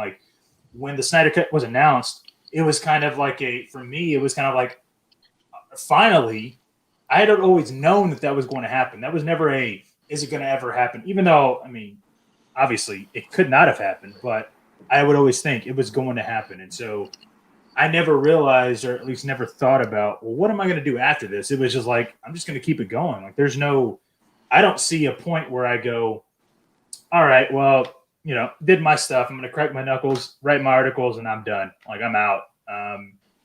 And full transparency, it's only because of how much attention I get whenever I do write stuff. Like I don't get it. Sometimes if I were to say certain things, like if I were to come out and even with Dave, fuck you and your Green Lantern bullshit. Because at the end of the day, you're saying that you do it for the cloud. 2 hours and 23 minutes. It took 2 hours and 23 minutes. Literally wrong. Every fucking time that I ever brought it up, what did I always say? I was wondering. I was like, what was it with the Green Lantern? I was getting there. Listen, just like with the Green Lantern stuff, like I had always said, look, it was gonna get, like, if it was gonna happen, it was gonna happen, but it was never a done deal. And so, it's not my fault that people took what I was saying that it wasn't a done deal to mean that it was a done deal. Like I can't help idiots, okay? I can't help people that are I even backed you up on that. I'm like, dude, I backed you up on, like, I heard from multiple people too. Like, the Reynolds thing was on the table. Like, when people were saying, like, oh, that was BS. No, it was actually happening. Yeah. But at the same time, it's like, at the same time, I didn't know, like, how hyped up, like, it was going to be. And I mean, how the logistics of it all, I don't know. But when it comes to Snyder, it's like, yeah, he was toyed with the idea, but at the same time, it's like, did he want just that? No, I think he also wanted John Stewart. He wanted some others. Yeah. He wanted John Stewart there too. Yeah. And if he wasn't going to get it, then he wasn't going to compromise. And that's what a lot of people. It's funny to me because people are like, Green Lantern didn't happen. I'm like, dude, you're talking shit right now as if you think that it's just a completely done deal. Like, it's not. You have no idea. It's literally a quick little, hey, I need you to do something, and can you do it? Yes? All right, great. Let's do it. And if you know the story, the Green Lanterns have to come in. Even if it's a cameo at the end or whatever. They have to show up. So, they're going to be there. And it would be literally a cameo. Yeah. By the way, Garza, you didn't answer Jonita's question, dude. No, I said I would keep going. No, you did not. I would literally keep going. I'm waiting. I'm still waiting. Steven, I think you need a chance. I'm pretty sure I fucking said Steven. But if I didn't say it, listen. To answer the question thoroughly, I will keep doing this until I'm told that I'm irrelevant, which will never happen. Or two, I'm not here anymore. Okay, so you've been told that, but by assholes. We always remind you that you are. Yeah. It's fine. Well, I can only say this. Well, the act of someone telling you you're irrelevant means that they find it necessary to speak up to inform you. Like, usually people that are irrelevant figure it out on their own pretty quickly. Well, I would think that I was irrelevant had it not been for the fact that not only does Zach drop my name about some trailer that I made that he watched, that he showed his wife, this week, I'd be like, okay, maybe I am irrelevant somewhat. Maybe he saw something, maybe he liked it. All right, cool. But then this dude posts my article in the same week, okay? To get shout out twice by my favorite director and actually get acknowledged again, I would think to myself, as big as a head as I have, that I'm somewhat relevant to get noticed that way. You're good. Right? You're good. Yeah, I would feel that way. So I get excited whenever stuff like this happens to any of you guys. Any of us. Because I always I never told this to Garza, but not everybody can be Michael Jordan. You know what I mean? Yeah. So I'm always happy. It's like Garza is Jordan. It's like when no, he's Rodman. Wrong. I'm saying that. The point that I'm trying to make is that when my brother bought his house, I was very happy for my brother because he bought a house. So when I see my brothers here doing well, I just get as excited as happy. I'm like, yes. They're making it. They're getting this type of connections that are hard to come by, and when it finally comes through, it is like a joy when I see it happening. When it happened to Dave, when it happened to Chris, when it eventually happens to Steven and Scott and Shiraz, you have, of course, your shining moments too, and I get excited. It's like, yes, it's happening. It's happening to my buddies. That is something that I just wanted to share that. now that I'm drunk. I get you. I know I get you because I was like so proud of you guys, seeing that you all had seen where Zach was this week, and I'm like, oh my god, they've got him on the show. This is so cool. So you guys, I mean, I was even doing a little. Oh, I'm so proud of you guys. Just seeing you know the cool ass interviews you were doing. So yeah. It is. Yeah. So Steven, what are you doing now? You haven't got a chance to answer Joe's What's question. for the future and Screen Rant? Yeah. I don't know. I mean, it's gonna be kind of similar to like what everyone else said. Like guys like me and Scott and Dave and and Ben was doing Real Anarchy or DC Films Hub, I guess at the time. It was before this all happened. So for a lot of us, there's kind of like I don't know. I don't want to like trivialize it too much, but I think that maybe there's an expectation of like getting back to normal a little bit, where like this was fun. Like this was a great 3 years of like insanity, but also like we had a thing we were doing that this kind of hijacked our like what we were doing, and not in a bad way. Like I loved all the coverage that I did and all the stuff that I learned, and kind of the way it forced me to grow as a writer and getting into podcasting and doing live streams, stuff that I wasn't doing before. I'm a big believer in growing my talent stack. I've always been like a jack of all trades, and I fall into that spot where I'm like, okay, but what am I good at though? I can do everything, but what am I good at? And there's been so many opportunities through this to kind of refine and like even out new skills and to kind of expand that talent stack to do new things. And so that's been really exciting. I mean, before this started, I was doing, I was still writing, but I was doing like lists and I was doing news and I was doing features, but like not like what I'm doing now. And Dave and I were similar on this. In the lead up to Justice League, we were writing. We got caught up in the like, oh no, it's still Zach's movie. The studio says Zach's movie. The actors, all the PR stuff, and we got into that. But one of the things that I started doing though is I would go and I would read the Directors Guild Basic Agreement. I would read the Writers Guild agreement and the stipulations on who deserves credit under what scenarios, and started sort of digging into that stuff more. And it got me into like more of an investigative mindset and sort of understanding the way the industry works and learning to reach out to people to ask questions and to clarify information and what is is a PR statement from a producer on the movie the same value as a statement from like who's more believable, and like through learning all that I not only kind of gained an understanding of this movie, but then like when a lot of like what I kind of thought I had learned from the process, Justice League came out, and Dave and I know we're both like, oh, so we were wrong. There's definitely, but I had kind of gained that like hunger for kind of doing the digging and figuring these things out. What I realized is that I was starting from the conclusion and then just kind of finding the evidence to support it. I was like, oh no, it's Zach's movie because I believe that. And then I'd be like, well, here's the proof. The proof is the basic agreement and everything. And I realized that like really journalistically, the right way to do that is to start from the beginning. And so, and that's kind of what I've learning to kind of approach things with the understanding that I'm ignorant and go and say, okay, so what's the first building block here? And you build it. And then I find that I not only do I get the right conclusion, but like any teacher would appreciate, you can show your work. Mm-hmm. And so a lot of my writing has kind of veered into not just kind of more opinion pieces, but also saying like, this is how things work. This is why it works that way. Because I personally, I can't explain anything without understanding it. And so like when I was 4, I used to break all my toys because I would take them apart to figure out how to put them back together. And so that's just kind of the way. Dickhead kid, man. I mean, yeah, no, my mom was so mad. You can't put it together. You just broke it. Thanks a lot, asshole. Yeah, exactly. But like I needed to know, like to me, it's like I can't push a button unless I know what happens when I push that button. And so I have to like learn that. And I'm like, okay, so now I know when I'm doing that, I'm setting a chain of events to whatever.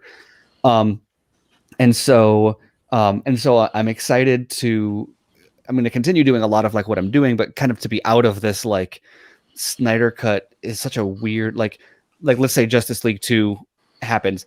That's going to be covered like a normal movie. This doesn't exist. What is it? What state does it exist in? What is we know Who's so much about this. Yeah, we know so much about the plot. Like it's going to be covered like a normal movie or like a normal series, and that's so like exciting to like kind of get past all that, but also to kind of gain this knowledge and this approach that we've developed. And it's been so inspiring, like everyone has said, to see everyone grow around. I mean, like Dave, I know you were just talking about like you starting your live streams earlier this year. Yeah, I know like it kind of the stuff gets to a point where you start to kind of grind and like I don't know what's next. And I know you were like with your videos, you're like, I don't know what to like where to take the channel next. And then you're like, you know what? I'm gonna try this live thing. And I think you've really flourished in this environment. And like you were saying, even on the videos that aren't live, you're like doing these like one cut videos because you're not relying on your ability to edit. And they're getting better and better. I mean, you had a new setup tonight, and you'll do on your Film Junkie lives, even sometimes when you're at your standing desk or however you do that, you almost like a stand-up routine going on. I mean, I think you really elevated your game. Yeah. And that goes for everyone here. I mean, I remember Garza first started DMing me to like review his Kryptonian cut of his fan edit of Justice League. It's like how we met, and like that you were like talented then, but like seeing you grow as an editor, as a video editor, but then also like the writing and the investigation that you've done. And I think we've always kind of had that clash, like push-pull clash of you're very quick to jump to conclusions and you're smart and you jump to a lot of right conclusions, but I'm so slow. And that kind of gives us we polish things out really well because you'll jump and I'll say, no, come back. And we usually end up on like, I move faster as a result. Be like, hey, don't say that yet. And I'll be like, God damn it, I'm already about to write it. And you're like, no, just wait. Yeah. And Shiraz has been awesome too, because like after Batman v Superman, it wasn't just, we talk a lot about like Snyder and the way people talk about Snyder, but for Shiraz, it wasn't just like people aren't appreciating this director the way that I do. It was, there is something broken in the way this community works and the way this industry handles things. And you didn't want to just champion Snyder. You wanted to actually fix the source of the problem, which is that the community itself was broken. And so you went and you created a better community, and you established your skills as a journalist and as a manager of a community. And so these are all things that we've learned. And so it's great to apply that in this environment, like learning to weather the storm. But what's really exciting is to know, like, okay, so once that storm is done, like once there's not this, like, I'm special because I happen to know what's going on with Justice League reshoots and that is relevant to my job. What about when I take that knowledge and I can apply that to like any other movie? And that's like really exciting to kind of be able to continue on, not leave it behind, because it's going to be a big part of us. But I think we've all gained skills and abilities and a passion to do things in a better, different way. And I'm so excited to apply it in ways that are bigger than just like, will the Snyder Cut get reshoots or not? Well, and I think also, because I think, Steven, I think with all of you guys, I shared this at one point, because I remember at my old school, when I had that comic book club that I did after school, I remember there was even like, I had the local paper wrote an article about it. And I remember a big focus on it was about, the headline was even, teacher fights negativity. And it was weird because it was like, I took what I was doing in my podcast and I translated it with what I was trying to teach my students, which is, if you don't like something, that's fine. Move on. just, I mean, and I guess that just goes to my personality. And that's what I'm kind of looking forward to, like, returning to normal. I mean, I think the joke is normal's only setting on a dryer. Suicide Squad. I remember that line. But it's a good line. It is a good line. Yeah. But it's the idea of, can we get back to the point that when we don't like something, we just ignore it, and when we love something, we talk about it. Yeah. And that's what I'm looking forward to, is like, when we were in the era of release the Snyder Cut, it seemed like we had to talk about this one thing, because if we didn't talk about this one thing, we didn't talk about this one thing all the time, it was never going to happen. And I get that. And we needed a drive to help make what happened happen. I'm not disparaging that. But there was a whole bunch of other stuff I liked too. Yeah. And there was a whole bunch of other stuff I wanted to talk about too.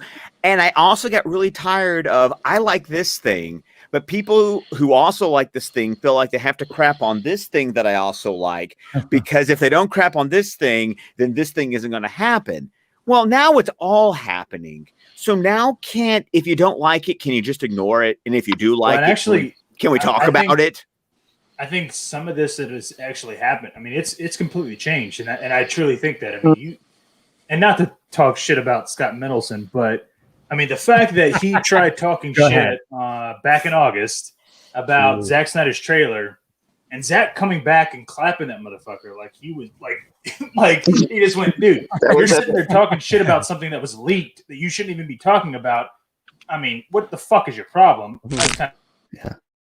Yeah, that's it. Well, and that's one of those funny areas where, like, imagine if that was like Ryan Johnson or or like Lee Wannell or like any like director who's like actively engaged with film Twitter. They would be like, they would love that stuff.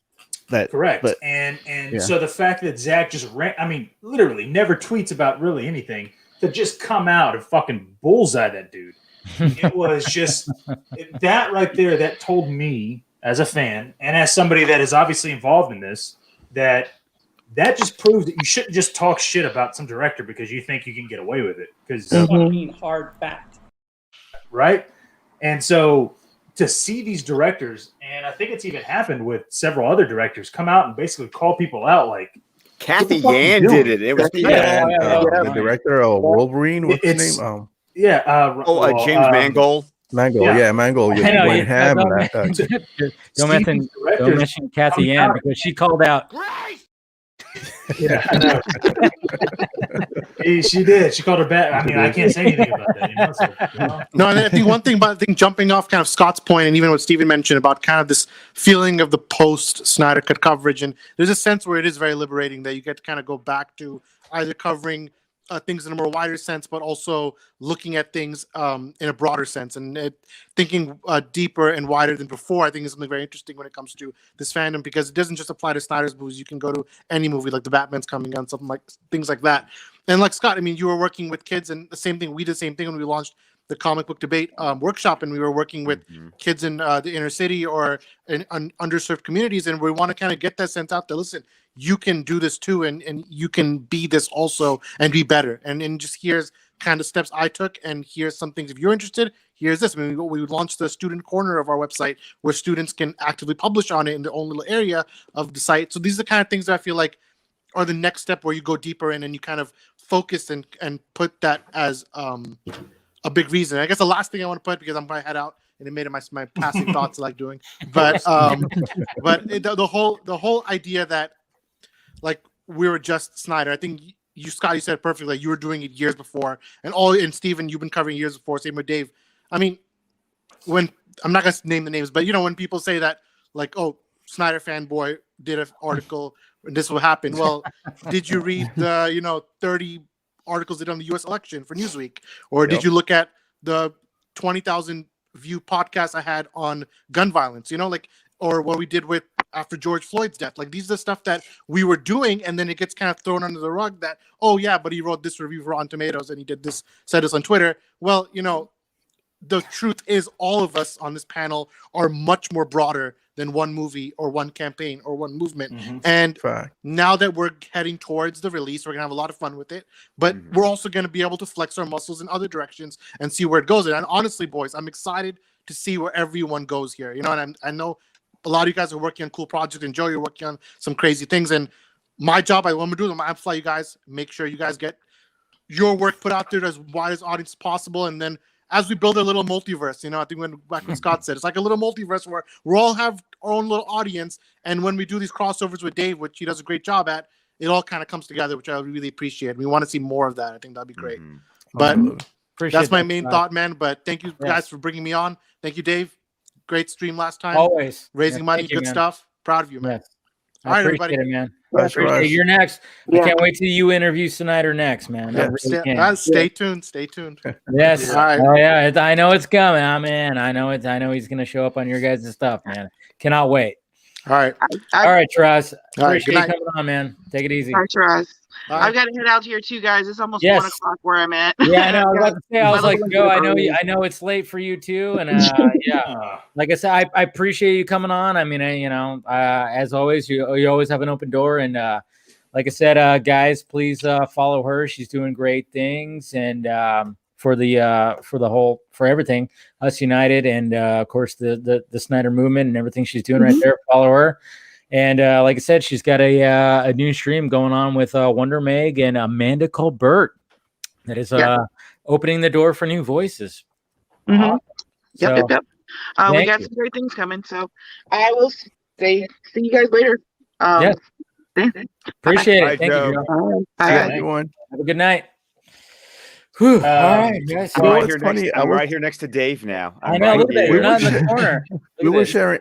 Scott was sharing war stories. I remember there was one episode that I recorded with Garza. Like we recorded the whole fucking thing. It was like an hour or something. No, you know what? It was our breaking fucking talking about the temple, Shrine of the Amazons, because I already know what you're going to talk about. Damn. Yeah. Anyway, my commitment was that fucking deep. So Go ahead let me fucking finish. Garza, God damn it. Sorry. We're not in our stream. Let me hey, fucking guys. Okay, well, go ahead. What were you going to say? No. What I was gonna say that we recorded the whole thing like almost an hour and a half, and Garza, like after we finished the whole thing, it's like, dude, my sound, I didn't record shit. I was like, well, I recorded my part, so he just actually heard the whole fucking thing and re-recorded the whole thing like he was having a fucking conversation. Tim did that one time, and he said never again. He did that where his audio was crap. He responded to my audio, and he said, "No, if this ever happens again, we will delay the episode. We will just re-record the whole blasted thing." And we couldn't because that was the Shrine of the Amazons reveal that we were breaking exclusively. And so I was like, fuck a duck, dude. Are you kidding me? And so I literally spent since when do you have audio issues anyway? Like what a random I know, exactly. It literally was totally unexpected, out of left field. I was shocked. Such a rarity. I had to come back for that one. That was hilarious. Good job, Steven. Yeah, good job. Hard backed. Yeah. He just came back from the drop. I was completely befuddled. Okay. It was nowhere to be seen that would have happened or an issue would have arose from that point. So, I don't know, man. It just, it fucked up, but I knew that it was going to be an important episode. So I was like, dude, I got to make the commitment. And so I literally just I remembered the kind of responses that I had because keep in mind, on his end, it was already recorded. So I had to make sure my responses were timed. Yes. And so that way I wasn't talking over him or him responding to me differently. So this day, I'm like, because, like when you give a response, how the fuck do you remember what we were talking about? What did you ask at that point? Oh my God, you don't, because you're just in the moment. It's exactly. I used to actually, I don't do it anymore because I don't have the time, but I used to listen to the shows when they came out because I couldn't remember. Like I would forget what we said. Like I would actually listen to our own show just to go, okay, what did we talk about? I stopped doing that a long time ago. I've stopped doing it. Relatively speaking, we've been doing this for 5 years. I haven't done that in probably like 3 years, but it used to be a fun thing. It's like, oh, I still listen to the end because I still want to know if Tim throws something. Once Tim started throwing B-roll at the end of our episodes, it became going, okay, Tim, you gonna sneak something in there at the end that I need to be aware of? And then, of course, I talked to you guys, and no one even realizes that's where we sign off. There's like a whole nother 5 minutes after the show. I know. It's like every time I've listened to your show, I'm like, all right, they're done. I'm gonna move on to the next thing or something like that. And then when I got on your show, you're like, oh wait, you guys do this thing at the end? What? Yeah. Oops. I felt bad. I was like, I didn't know. No, Dave. It's just funny that when we do that, I was like, oh, wow, people don't listen to the stupid exploding ending that we've been doing for 5 years. I always listen because I always predict what you're going to blow up. Yes. That's the fun part. That's the fun part, is because you I also even called realize... it last week. I think at the last vodka stream, I was like, "You guys are gonna blow up Dave on the next episode." And I haven't listened yet, so I apologize. But that was my prediction after he forgot to have you sign off. Okay, I will give you a little bit of a spoiler. I have given Dave enough crap since last Friday. I honestly am worried that Dave thinks I'm mad. I was hoping that how hard I was laughing at the after show last week, that Dave understands that everything I'm doing at this point is just to give him shit. It's just to give him shit. I love it. I love it. I mean, like I said, I was high on just, interviewing Snyder and bourbon. And the fact that I forgot, it ended up being a funny moment because, like I said, when my mom called and I didn't answer at first, and when I called her back, the first thing she said was, "You forgot Scott," and the fact that you did that little drop for me so then I put it at the beginning of the Sunday Morning Hangover. She loved it, absolutely loved it. She now follows you on Twitter, Scott. He does. I felt I won that day. I felt like I won. No, it all ended up turning into like a great freaking thing. Like, little mess ups, when you can turn it into something like positive, that's what I'm all about. I mean, it was hilarious. We had a good laugh, and it all just turned into a positive. So don't worry, Scott. I don't think you're like upset with me or anything like that. It ended up being great entertainment. But that's also the beauty of the community that we've built. That we don't have these tender little egos. Yes. No. Like I at the end of last week's stream, I saw it. Well, Garza, maybe. Yeah. But all I heard was ego. I got distracted, and I was like, ego. But like, talking about me again. Yeah, but it was so funny because I saw it coming. Like, I realized Dave's forgetting. And you notice, what did I not do? I didn't say. I just was like, I'm just gonna. I felt like I was at Vegas. I was like, just let it ride. I mean, I felt really bad, but then when we just started like, busting each other's chops, and the fact that with my mom and stuff like that, it turned into just like this thing that ended up being just entertaining as shit. And it's just, that's what you got to do. You got to turn that negative into a positive, man. It was it was great. It was great. And I think to anyone, and this is kind of like the mentor corner. It's like, if you want to get into this, I'm sorry, you can't take yourself seriously. No, you really can't. I mess up. You can tell who takes themselves too seriously too. Right. Yeah. It's like, you can't realize that when we get stuff wrong, it's like we laugh at people who we have people like this year going, "Hey, I'm going to go listen to your first episode," and we're like, I feel like that Morgan Freeman gif from Dark Knight going, "Good luck." Even just scrolling all the way back to that, you're gonna get carpal tunnel. Oh man, it's bad. But hey, guys, we got some Patreon questions that I want to get here. Yeah, we got two of them. We got two of them right now. So I'm gonna bring up Carrie. This is actually gonna be a good one when it comes to comic book writers. So I think Scott, you're gonna be you're probably gonna answer this. Carrie Vanderberg. Yeah, I love Carrie. Yeah, so here he is right here. Hey Dave, it's Kerry, and this question is for the panel for the Vodka stream. I wanted to get all of your guys' take on the news from earlier this week about Jeff Johns' new creator-owned book that he's going to be making over at Image. For a while, I've wondered if switching over to Image and starting to develop his own brand and library of IP there would be the better move for him, because we've seen people like Greg Rucka and others not only get to do their creator-owned work, but then that stuff has been getting adapted and made into movies and TVs like The Old Guard for Netflix. Do you think this is the right career move for Jeff Johns and a good opportunity for him? And maybe was this the signal to us that his days at Warner Brothers and DC are numbered? I wanted to get all of you guys' take on that. Have a good one. Well, Jeff Johns question. Yeah, because that news came out that he was doing that. Well, I actually wanted to know your thoughts on that, Scott. Well, I mean, I thought you were talking. I felt that you were addressing that question to me. My fault. Go on, Scott. Scott does have a really interesting take. I hope you talk about your Watchmen bit that you normally bring up in this context about his not Watchmen, the Doomsday Clock. Doomsday Clock. I was about to say, yeah. I I have already figured out, and I think what Steve is alluding to is that I have seen Jeff Johns' days at DC being numbered for a while. Mm-hmm. Oh yeah. If anyone hasn't heard, I'm sorry if you've heard this statement from me before, but Steven wants me to repeat it. That Doomsday Clock was obviously, when originally launched all those years ago, that was Jeff Johns looking at what happened with the New 52 and going, okay, I can fix this. I can get us back story-wise to pre-Flashpoint DC continuity. Like that was obvious. Look at Rebirth. That was obviously the goal.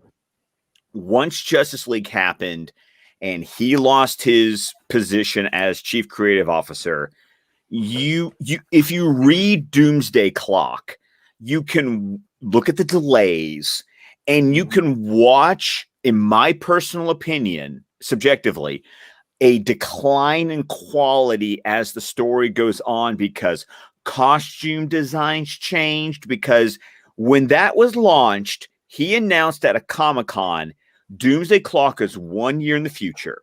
So DC Comics are going to spend the next year catching up to where Doomsday Clock starts. Well, obviously, that didn't happen because Doomsday Clock ended up getting published over like a 3-year period. Seriously. And by the end of it, I didn't give a crap anymore. I just wanted it to be like, it was exciting at first, and then it was just like, all right. Right. I was like, I just wanted it to be done. And by the time I got to that last issue, I was like, well, one, issue 12 sucks. Like, in my opinion, it just sucked. Even though like the first half was really great. And then you could see where the delays started happening. And then you could tell from the monthly books that like no one gave a shit what was going on in Doomsday Clock. And so there became this issue of, is this continuity anymore? Does this have anything to do? And you realize, no, it really didn't. Like, no one gave a crap. Everyone was like, no, we're going to go off and do our own thing. And I feel like, and then, you know, Dan DiDio was talking about 5G, and then 5G didn't happen because the Dio got the boot. And that's when Scott Snyder with Death Metal, it was like, Death Metal suddenly became what Doomsday Clock what should have been, or what Jeff Johns anticipated Doomsday Clock to be, except for where Jeff Johns was going to take Doomsday Clock and say, okay, let's get back to a pre-Flashpoint continuity. Let's bring back all the nostalgia and the JSA and all these characters, and let's blame the serious take from the New 52 post-Flashpoint era on Dr. Manhattan and the Watchmen universe. It almost felt like it was a meta criticism of what comic books became after Dark Knight Returns and Watchmen. That's at least how I interpreted my reading of Doomsday Clock, was he was almost criticizing that era of comics and what that meant for the industry. And then Death Metal becomes literally Scott Snyder said he had a sticky note on his computer monitor that says everything counts. And that became the mantra for Death Metal. And we've heard these rumors from Bleeding Cool about the Omniverse, the idea that DC is just going, fuck it. Everything happens. You do you. And if you want to tie it in, great. Otherwise, we're just going to let creators write the books they want to write, which personally for me is what I'm excited about because I'm over monthly books. Give me a mini series. Give me an Elseworld.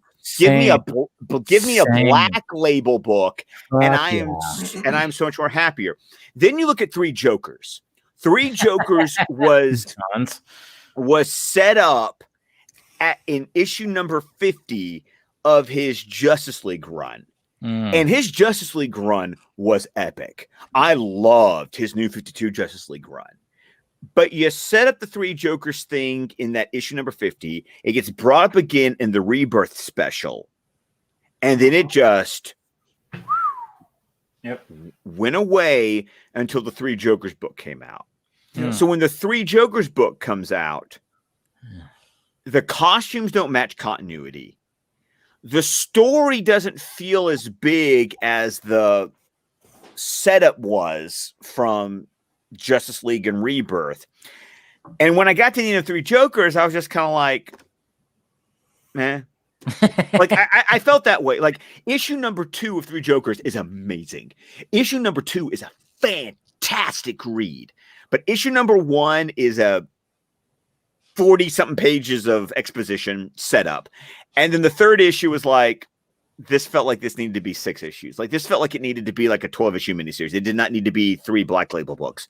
So I feel like by that point, once 3, and I know there's the rumors from Bleeding Cool that there's going to be a sequel to Three Jokers because Jokers. That's the new thing. That's the new really thing. good though. Because Three Jokers sold well. Yeah, it sold a lot because people wanted to. I'm not, and that's what things. It was a Joker. The setup had been like 4 years in the 4 or 5 years in the making. We wanted to know, like, even no matter how you felt about Jeff Johns, I felt like you still wanted to know what was the payoff for this. And so I think that is what you can attribute to the sales. Now, granted, I pre-ordered all the variants, so I'm guilty of going. I bought it digitally. I got all the variants. Sure, I spent my money on the books. But when I was done with the story, I was like, eh. So I feel like if Johns wants to go off to do Image, great. Let me see what you can do with your own stuff. That would be interesting. That would be interesting. Now, am I interested in it? I'm not interested in paying money. If it's something that I can get from the library, if something that I can borrow in Comixology Unlimited, I might do that. Because I am someone who I look at what's been going on with Johns in the movie side, and it has soured me on him personally. It does not taint. It does not taint what he's previously written that I loved. And as much as some people want to criticize and say the only reason maybe I didn't like Three Jokers was because of this bullshit, I'm going to call bullshit on that. I just didn't like the story. Okay. Yeah. I'm allowed to not love everything the man does. It's perfectly okay. And so sure, go off and do Image, do some creative stuff. Greg Rucka does some amazing stuff. Brew Baker does some amazing stuff. I always love it when creators are able to go, do your own thing. Let me judge you on how well you can do your own thing. And so, and I just completely monopolized that. I'm sorry, but I had thoughts. Makes sense. I mean, you know what? I mean, you can't like you said, you don't have to like everything the artist does. I mean, obviously, like I said, Everett and Garza don't like Tenet, even though, Christopher Nolan, it's fine. It's fine. And you like everything else, right? Even, another Dark Knight Rises. He fucking hates the Dark Knight Rises. I don't know. Whatever. I don't hate the Dark Knight Rises. I don't hate it. I think it's just it's disjointed right now. It's disjointed. It just didn't feel like it was part of that trilogy. It did for those like the true Batman fans, and I am gatekeeping right now. So I'm just kidding. No. But when it comes to Johns,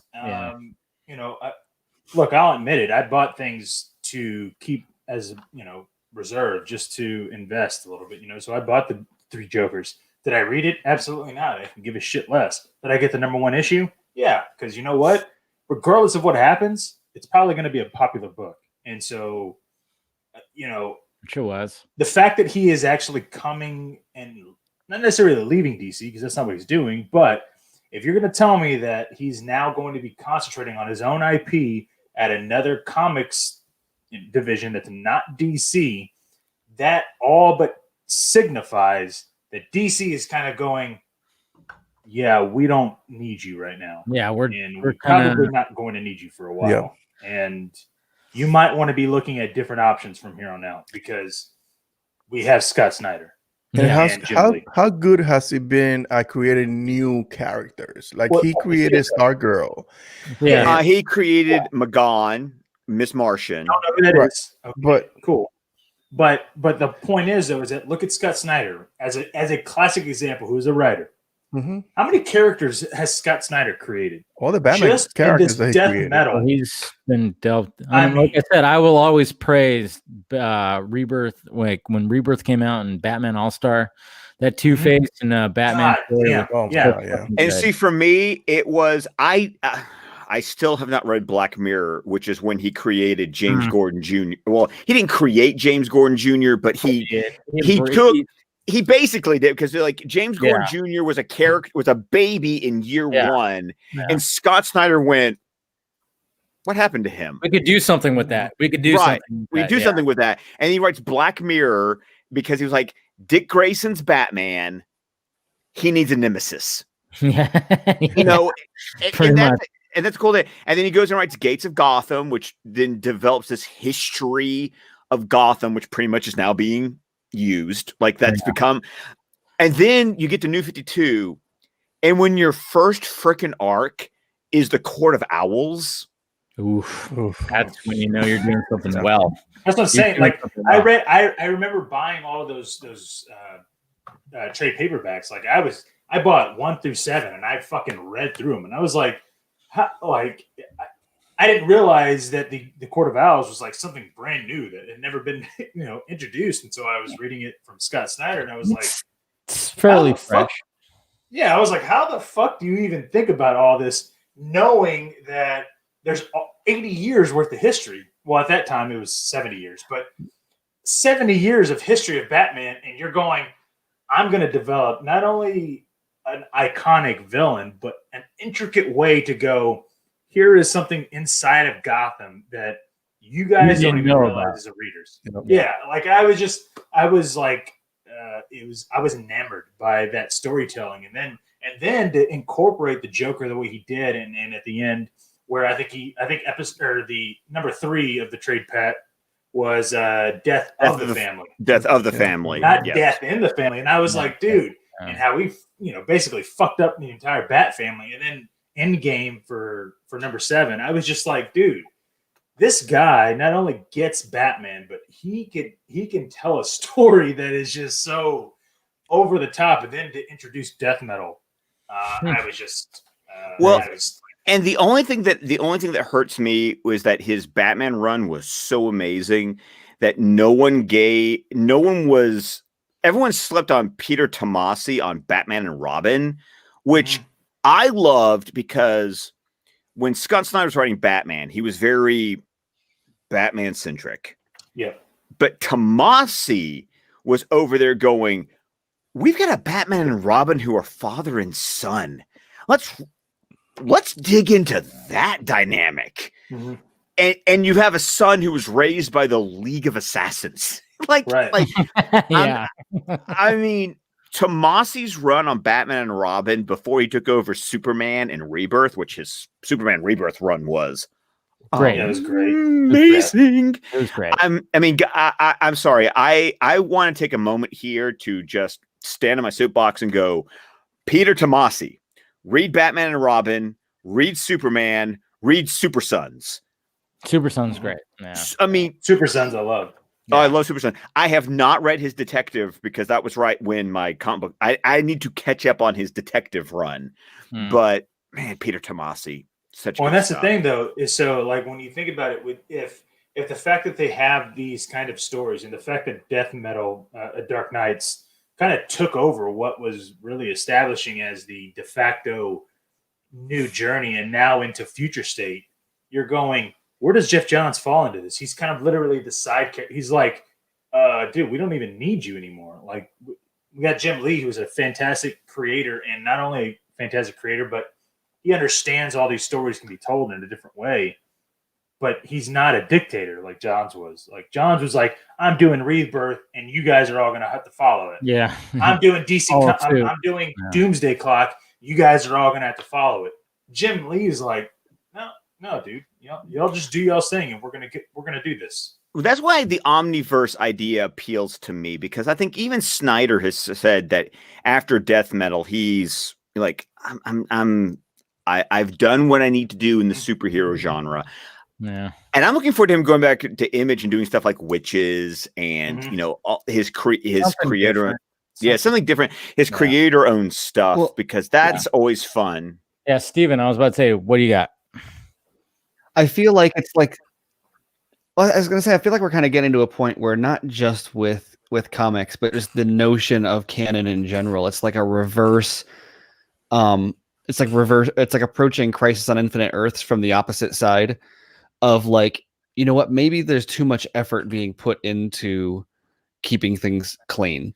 Like the fact that they have to like blow up and soft reboot or full reboot, or like every few years they have to figure out like, how do we fit this all back together? And they're like, you know what? Maybe we can just like make stories and not worry about how the stories fit together and just worry about making good stories. It's the exact same thing they did with the movies.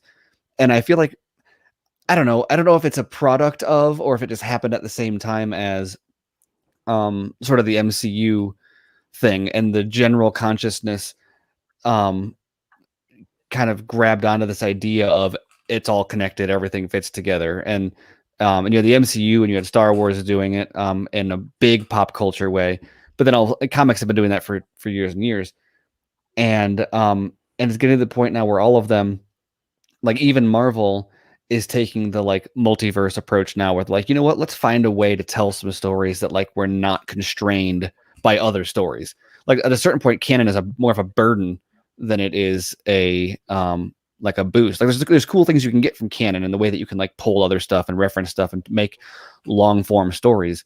But it's eventually you're a servant to canon more so than sort of being embellished by it, which I thought was a cool kind of note that Snyder pointed out about why he likes The Dark Knight Returns, which I thought was a really cool distinction, was about how like The Dark Knight Returns is its own story. And like, yes, it's connected to all this other stuff, but like it can be adapted as a standalone movie, like kind of on its own. Whereas like most other ongoing Batman stuff is like just that. It's this ongoing service of a larger mythology, and that mythology is great, and those stories are all great, and the iterations are all, you know, for the most part, there's lots of good stuff in there, but it's all just kind of a part of these runs that just like go on. And it's like it'd be really great to get to a place where more like storytelling can be the focus, instead of like worrying about where is the universe going, or you know, where is the franchise going.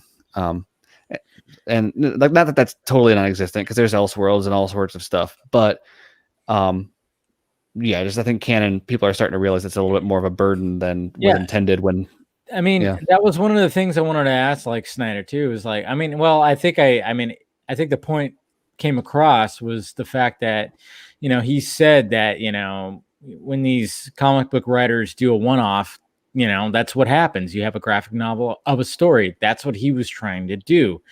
He was trying to establish that. And the fact that, you know, I should have brought it back to Christopher Nolan when I brought up the Christopher Nolan question, because I always wanted to know that question of like, did Christopher Nolan just essentially go, hey, you know, when Warner Brothers was like, hey, can you do what you did with Dark Knight to Superman? And he said, no, but I know a guy. And that's what happened. I mean, Snyder was like, oh yeah, he hit me up and he said, hey, they want to do this grounded Superman thing. And so I guess that's what probably like, you know, turned the wheels with Snyder. It's like, start off with Man of Steel, and then it was like, all right, what's the sequel? And he pitched, oh, what if Batman was the villain, not like some fucking, not Brainiac, like the obvious, or Lex Luthor, not the obvious. Let's just have Batman do it and have this whole, you know, story that can actually be an arc where he, you know, where eventually what he ended up doing and what we hopefully can full on see. It's just, it's its own contained story. That's why when like people who are like sticklers about, oh, Dick Grayson's the dead Robin, well, fuck that. I hate that. And I'm like, well, it works for his story. It's not, you know, I get it. Everybody's like, you know, Jason Todd's the Batman that dies, you know, blah, blah, blah, or the Robin that dies. What's kind of insulting to me about that argument is that it's like, I like Dick Grayson, but I think it's kind of reductive to Jason Todd to reduce him to the Batman that died. Or the like these are the Robin. The Robin that died. I know. Because these are all characters and on their own, and Jason Todd's death doesn't matter just because he died. It matters because of who he was as a Robin and how he died and what that does to Batman. And which I'm Dick Grayson dying does something different to Batman than Jason Todd does, which does something different than Tim Drake would than Damian would. But I'm curious to see what Titans does with the whole Red Hood Jason Todd because he's not going to die. Yeah, they've actually people haven't heard that they're not killing him. Here's the main thing, though. Yeah. The fact that everybody that was all, I mean, and I say everybody, I just mean that are like big Snyder supporters that were sitting there going, I don't agree with that. I don't like that. Good. Hey, imagine what Batman would fucking think. Like, dude, he's not thinking that his first Robin is going to fucking die, right? Yeah. So imagine that. No, he knows that Jason Todd is the one that's supposed to die. He would have been pissed. It's like, you're not the one that's supposed to die. It's supposed to be Jason Todd. He's the Robin that dies. Yeah. That's my point. It's like, he doesn't know. Like, dude, imagine that Batman having his first apprentice, his first Robin, get killed specifically because of his nemesis. He's gonna be like, it's gonna fuck you up, man. Yeah, dude, it's gonna fuck you up to where you're a little jaded a little bit, and that's 10 years into it. Maybe it's why I was able to enjoy. I've only done one track, and there's like 7 choices you get to make. But that Death in the Family interactive movie. Yeah. By the way, you want to get the Blu-ray because if you get the digital, you don't get the choose your own adventure option. Yeah, so you gotta watch a little through.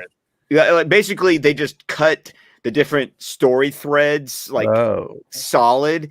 But if you get the Blu-ray, you actually get to do I think you get like 3 or 4 choices every time, and like 5 or 6 times in the course of the movie, you can choose a different branch. I grew up on choose your own adventure books, so I'm watching this movie, and I've been hearing like the mixed reviews, and my question has been, okay, how many of you got the Blu-ray?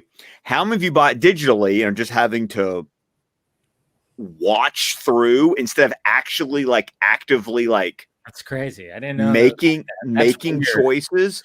And what I loved about it was that I'm taking a story I know Death in the Family, I know Under the Red Hood, but then to watch their little Elseworlds, like, oh, but if you do this is what happens. I don't know. I feel like some people I like taking a story that I know and you tricking me, or you doing something that I don't expect. Like a character, like events that happen to people is like what sort of shapes their character. But to reduce a character to the events that happen to them instead of their personality and their abilities and etc. is like you should be able to take a character like Jason Todd and say, okay, what if he didn't die, or what if he died this way instead? Or any character really. And so it's just really weird to me that I think what you're kind of pointing out with this is how it's just funny to say that is such a defined point, and that's the only thing worth talking about. Not that obviously it's a big deal in context, but yeah, I don't know. But yeah, that Dick Grayson, it's just absolutely going with that out one, of all this bullshit. Me? Out of all the bullshit that has happened, out of everything that could possibly happen in BVS and this world of Batman, it is just unfucking thinkable that Dick Grayson is the one that dies. It's like, dude, I mean, were you really literally going, but I needed to see a Dick Grayson movie? Like, dude, when I saw that burnt, or not, I didn't know it was burnt at the time, but obviously I saw the costume, with the jokes on you. My first thought was, God damn, dude. I didn't know who died. And that's what it should have been like. I should not have been like, it was just a Robin costume. Yeah. As we say on BVS by the minute. Yeah, there you go. In the text of the movie, there was a Robin, he died. Correct. You have no idea who it was, and that's how it should have been, and that's how it was in the trailers, and that's how it is in the movie. It could have been Carrie. There was all we know. Yeah, it literally could have been anybody. It could have been a no-name Robin. We had no idea. But the fact that this was not based on any kind of comic directly, it wasn't like a direct adaptation of any comic, meant that I can look at that Robin costume and go, I know that that's a Robin. I know that they died, and I know that they died by the Joker's hand. That's it. That's all I need to know. Regardless of who it was, we know that happened, and Bruce obviously still takes it to heart. Very seriously, yeah. But what movie has been like a direct adaptation of the comic Watchmen. books? That's it. That's the only Watchmen. V for Vendetta is close. Yeah, that's true. But even with Watchmen, he had to change the ending a little bit. He changed the ending. The DC lore and the Marvel movies, which one we can say, other than Watchmen. You can't. Vertigo is V for Vendetta, right? So so anything else outside of that, which movie can you say, okay, this one was beat by beat, you know? No, you can't. So if it's not one of the animated movies, correct. Even the animated movie, because like when I remember watching Jay Oliver, The Dark Knight Returns. Yeah, when it was very close to the comics, but there were he took a couple of liberties with the story. I'm like, okay, that's fine, but I still enjoy the hell out of that movie. Even year one, it was another one too.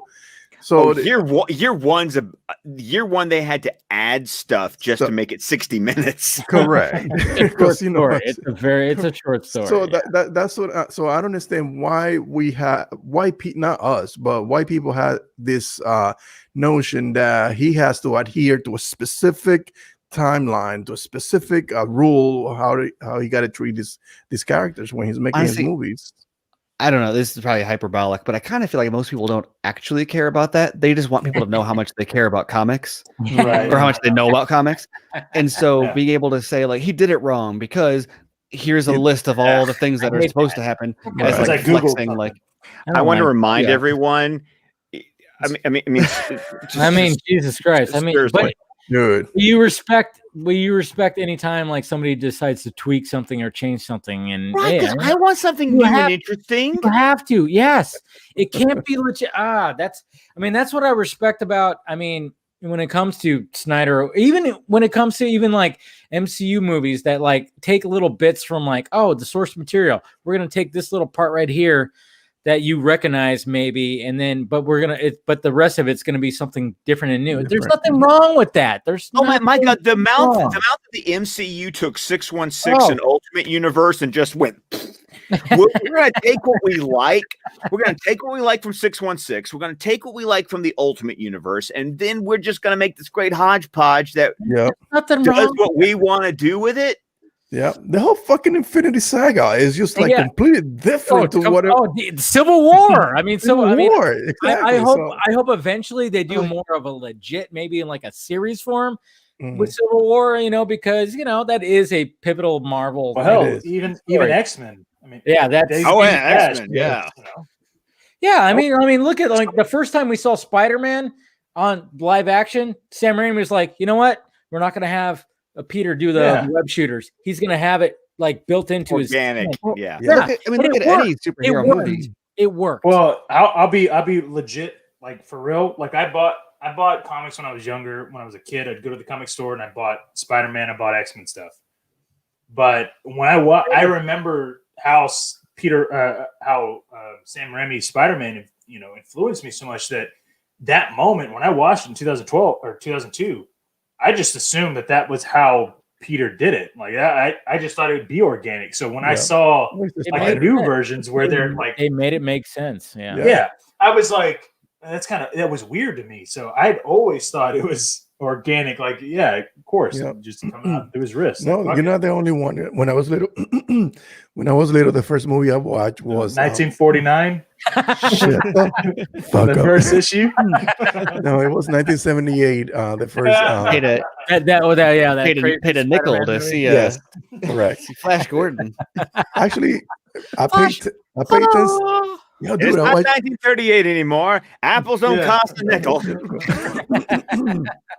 You guys are terrible. Yeah. Now you're making. Lost my train of thought. Never mind. Continue. 1978. 1978. Yes. When I watched the Spider-Man movie, I remember vividly that was the first superhero I ever saw on the movie screen, and all the time he was like you saw at the beginning that he was shooting his web shooters, and then like you see him like putting this stuff together. I'm like, wait, isn't he a Spider-Man? You would think that will be part of his DNA or whatever it is.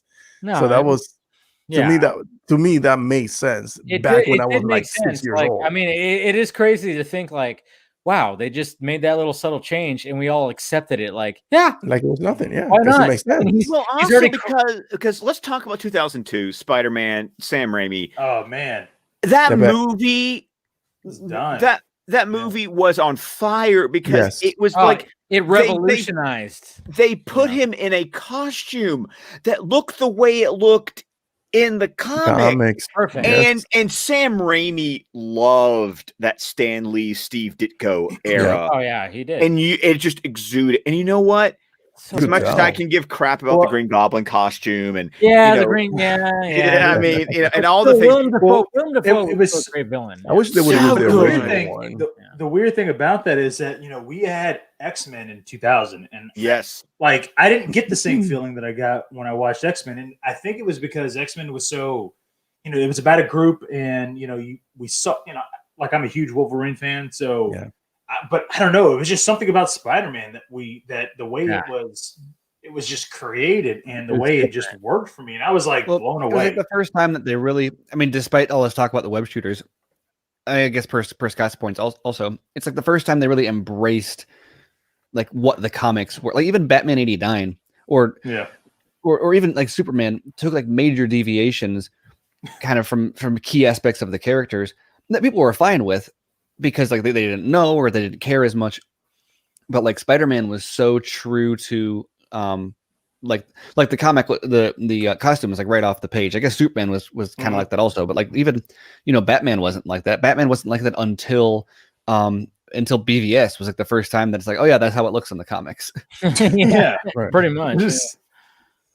And that's why I'm saying it's so like to think about back in those days, before you really had all these people coming out saying one film is better or, one side is better than the other. It was just, hey, look, I was a film fan and I wanted to go see a good film. And all of a sudden I saw Spider-Man and I was like, holy shit. Like I had no filter. I was just, I was enamored. Well, nobody knew.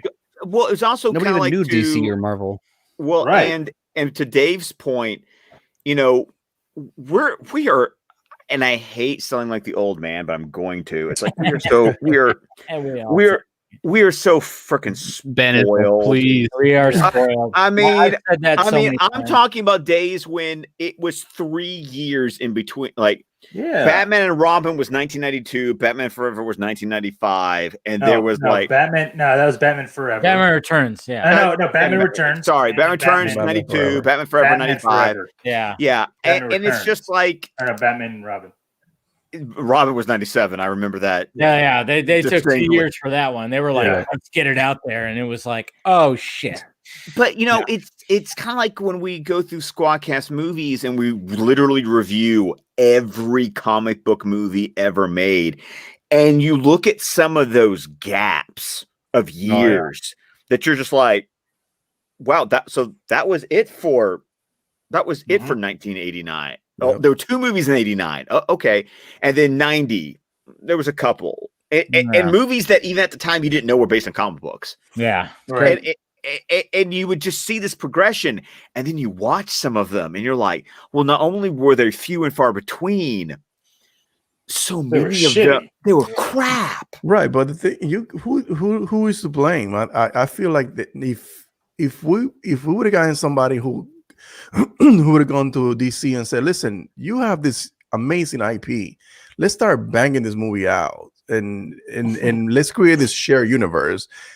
We would have been singing a different tune because nobody did. We got 89. We had 3 movies. Then we had Superman Return, which absolutely fucking sucked. And before that one absolutely sucked. He sucked. He fucking hated it. But before that we had Superman. So it was not. The airplane sequence is fucking good. Okay, yeah. The only movie wrong. The only franchise that was really actually making some noise was the X-Men franchise. And so Spider-Man, in Spider-Man, of course. And so there was nothing on the DC side they could have said, listen, we could make this shared, well, not a shared universe, but at least make more movies from Superman, Batman, and all the characters that are part of the universe. That's well, it was interesting because you had, like you said, the X-Men movies were coming out and the Spider-Man movies were coming out, because we can all agree that X2, fantastic. Oh man, Spider-Man 2, one of the best. Oh yeah. You know, both of those were phenomenal. And then all of a sudden you got Christopher Nolan going, hey, I'm going to do Batman. And we were like, yes. But then he just contained hey, he just was like, hey, I'm going to contain my little universe and make it grounded as fuck. So DC had that in 2005. I remember when those images came out and it was like, holy shit, look at that. He's perched up. That's Christian Bale in the Batman. It wasn't even that. It was like the fact that he had to sell us as the audience. Going, oh, yeah, totally. Hey, guys, I know you guys remember the 97 version. Oh, of course. This isn't that film, and this is not going to be anything but whatever he sold, we were excited about it because I remember even the first, second, like for instance, for the Dark Knight, like the trailer, the first trailer, like we talked about it on the Real Emotion podcast. Oh, I just drank, man. Yeah. The first trailer was just a voiceover of the Joker, and we were enamored with a fucking trailer. Like that's how he sounds. Sounds amazing. He sounds dark. Like we try to dissect the whole fucking thing, and it was just like a minute. He's all people will die. That's all he said. It was like people will die, and then he laughed, and you're like, oh my god, that's Heath Ledger. Exactly. Heath Ledger. And then as much as we may have feelings about where the MCU ended up, I will stand on my hill. I love Phase 1. Phase 1 is some. I mean, I still remember. I mean, first Iron Man. The first Iron Man. See, the thing is that are there stronger movies in other phases? Yes. But if you want to take a phase as a whole and look at every movie in that phase, Phase 1, pretty famous. I love the first Iron Man movie. Yeah. I enjoy Ed Norton's Incredible Hulk movie. I don't think he's better than way better than this guy. I to this day do not understand the crap that Iron Man 2 gets. It's not that bad. It's not as bad as people. Come on, fuck you. All right, go on. It's the Incredibles, by the way. Like, have you seen Shut up! I mean, Thor was enjoyable for a character that I didn't give a. Thor is the best Thor. It is the best Thor. Yeah, it is. And it's directed by Kenneth Branagh. Yes. Fuck yeah. And it looks gorgeous. Yes. And it holds up. It holds up. And Captain America, the first Avenger, I'm sorry. As soon as I heard that Joe Johnston was directing it, I'm like, you mean the dude who directed The Rocketeer? Yes. Yeah. It worked. The dude that's the only one that I like from Phase 1. Even though Winter Soldier, I will say, is fantastic. Oh, it's fantastic. Yes. Yeah, but still, first Avenger, fantastic, awesome. Well, and then the first Avengers movie. Whatever you want to say about it, did I enjoy it when I saw it? Absolutely. It was, I mean, it was as much as we supposed to hate Whedon, you know, he balanced out the characters pretty well in that movie, like very well. I mean, it was essentially Iron Man 3, you know, or like 2.5, Iron Man 2.5 with all these other characters, but he balanced it out pretty damn well. And, you know, we saw some pretty, you know, I mean, when Thor hit Captain America's hammer, or not hammer, when Thor's hammer hit Captain America's shield. Like, oh yeah, shit, you know, it's like who would have loved that movie. Doesn't matter who would have directed it, because that was the first time we saw the entire squad in one movie. Before everything, like one character, one movie, pretty much. Right. All right. So I got one more question. This is gonna deviate from a lot of things here. It's gonna be a pretty good one from Neil here. So here we go. What up, Dave? What's going on, man? What's going on, Vodka Stream? Actually, I kind of want to start calling you guys the Justice Society. I want to go into the Spawn realm. I know Blumhouse and McFarlane. He's a little crazy, you know. He wants to do this, that, the other. Blumhouse is like, no. I know you covered it at one time. I'm pretty sure it was on a Vodka Stream. So my question is, would you guys like to see HBO Max pick up and do a Spawn animated series like they had on HBO back in the day, which was great? Would you like to see that? And what style animation would you like to see it done in if it did happen? Okay. So thank you, Neil. I had to edit your video down because it was over 2 minutes. And I appreciate because he praised the shit out of us. And I thank you, Neil, if you're out there. I don't know if he is, but if you're watching, Well, I need that we raw got video all in sent there. to me down so to I like can a just less hear than it. yeah. But I mean, and he's also got a pretty cool setup. He's got like an arcade shit behind him. And Oh all yeah, that was a nice. yeah, but I had to edit the video down. He sent me like a over 2 minute video, and I'm like, okay, cool. I like where your head's at. He gave us praise, but I had to edit it down. You know, we had to keep it down a little. But anyways, Spawn. Did you guys watch that HBO animated series late at night when your mom told you not to? I did. I didn't have HBO. You know what I've been doing though? I've been watching on HBO Max. Oh fuck yeah, it's so great. I'm at the end. I'm at the end of season 1 right now with the ice cream truck senator's son plot. Like, is it on HBO Max? Because I didn't. Yeah, know it's all 3 seasons on HBO Max. Oh yeah. I mean, Keith David as Spawn. Oh, so I good. mean, so good. But Eric Radomski direct. It's like take Shirley Walker like take the people like the crew behind Batman the Animated Series, but take the animators from X-Men the Animated Series, because I swear it's the same studio that did X-Men the Animated Series, and then make it R-rated. And it is so true to. I've only read the first 3 trades of Spawn. Oh, it's so good. And it's so the question is, what he's asking is like, you know, because I mean, obviously, Todd McFarlane, he's talked about his movie. He cast Jamie Foxx, but what the fuck's happening with it right now? The last I heard is the fact that maybe Blumhouse, even though they trust their directors, they don't fully trust Todd McFarlane because he's never directed before, because he's supposed to direct the movie. I didn't know that. They're not like, maybe he's asking too much for a budget, and they're like, they're reluctant, from what I've gathered.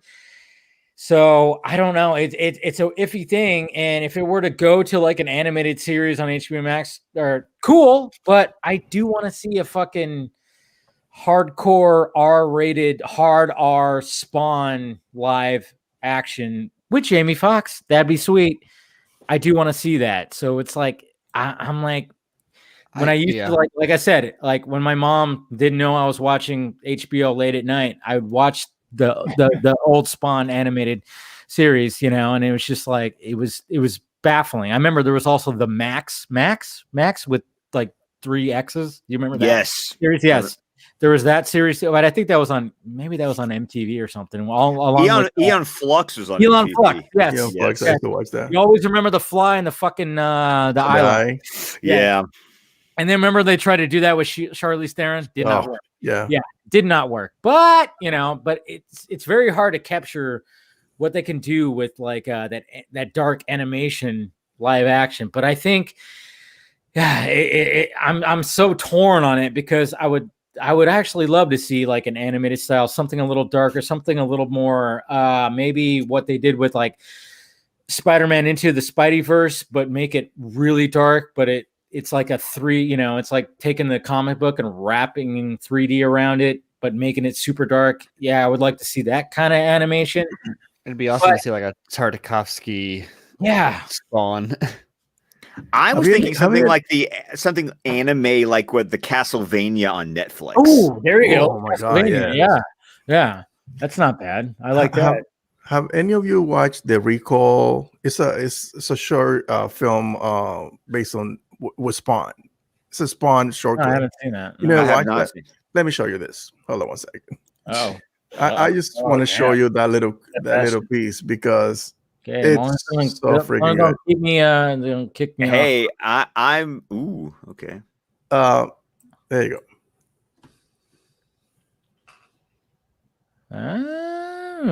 Interesting.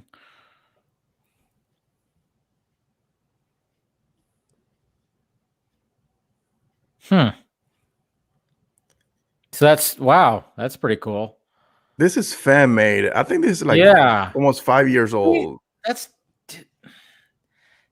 what's crazy about some of this kind of stuff, you know?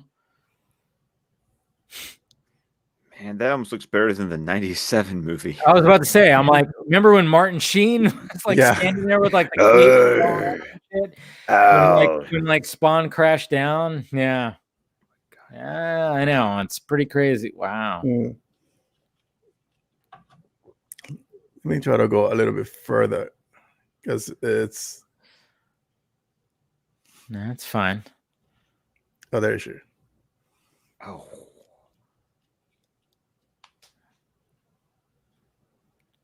Dang.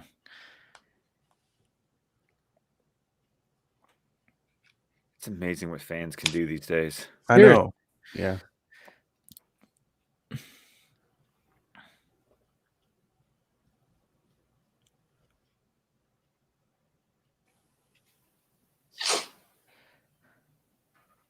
See, you can't tell me that that someone like Blumhouse can't. They can replicate this or make it better. Make it, yeah. Good. I mean, that's what I kind of wonder about why the status of the movie. Well, I can understand if McFarlane. I mean, you hear so many different stories about McFarlane. I mean, I'll be the first to say I backed the Kickstarter that came out a few months ago to get those new Spawn action figures because those things just looked sexy as all hell. Yeah. So I backed that. But you can tell because like even Neil Gaiman has been rather vocal on Twitter this week talking about the copyright law that he helped rewrite because what he sued to get his rights back to Angela in that series. So I can imagine McFarlane being very much, I want it done this way, and Blumhouse going, well, I mean, it is his baby, you know. Yes. I mean, it is his creation. I can imagine. And when you see interviews with the guy, I mean, he's very, you know, he's a character. He's definitely a character. And you know, when you watch the the movie version, I mean, there's you know what the best thing about the 1997 Spawn is John Leguizamo as a clown. Yeah. He as Violator. Fucking nailed it. It's crazy how much they nailed it with him, but then everything else was kind of like, shit. You know, it was kind of like, oh, you didn't really capture any. I mean, yeah, no, you didn't capture anything else. But John Leguizamo was a clown. The makeup, the prosthetics, everything, and the way that he acted, he added something to it. It was like, fuck, man, you nailed it right here. But everything else, even though I like Michael Jai White, cool, but when he's like on the wall and he's like, hell yeah, I'm like, no, Spawn wouldn't do that. He wouldn't say hell yeah like that, you know, or something like that. Ugh. So I don't know. What do you guys think? I have a hard time believing that that's ever going to get done. Yeah, because I don't know. I don't think McFarlane has is going to get. Yeah, it's not even a financing thing so much as like he's not going to get like the distribution that like even if he like self-funded it, like he's not going to be able to get like the distribution that he wants. Well, I don't know. I mean, it was funny because it was just weird how it's like, oh yeah, we cast Jamie Foxx, big A-lister. Then all of a sudden it was like, okay, and then we wait. And now all of a sudden, like Jamie Foxx he's now gonna play Mike Tyson in a biopic. Oh, he's coming back for Spider-Man 3 as Electro. What the fuck happened to Spawn? Yeah. But like remember, like so much of this stuff is like is I don't want to say a PR stunt, but I mean it's for PR. Like oh yeah, they like who knows? Like sure, maybe Jamie Foxx will actually do it. So I'm not saying he signed on like as a lie. But like it might be it's as a favor or as a or I don't know, maybe he legitimately likes the character. But this stuff happens all the time where because it gets a headline, right? It gets like Todd McFarlane making noise about this movie isn't going to get attention. But if he says, "Hey, Jamie Foxx is going to play Spawn," he agreed to it.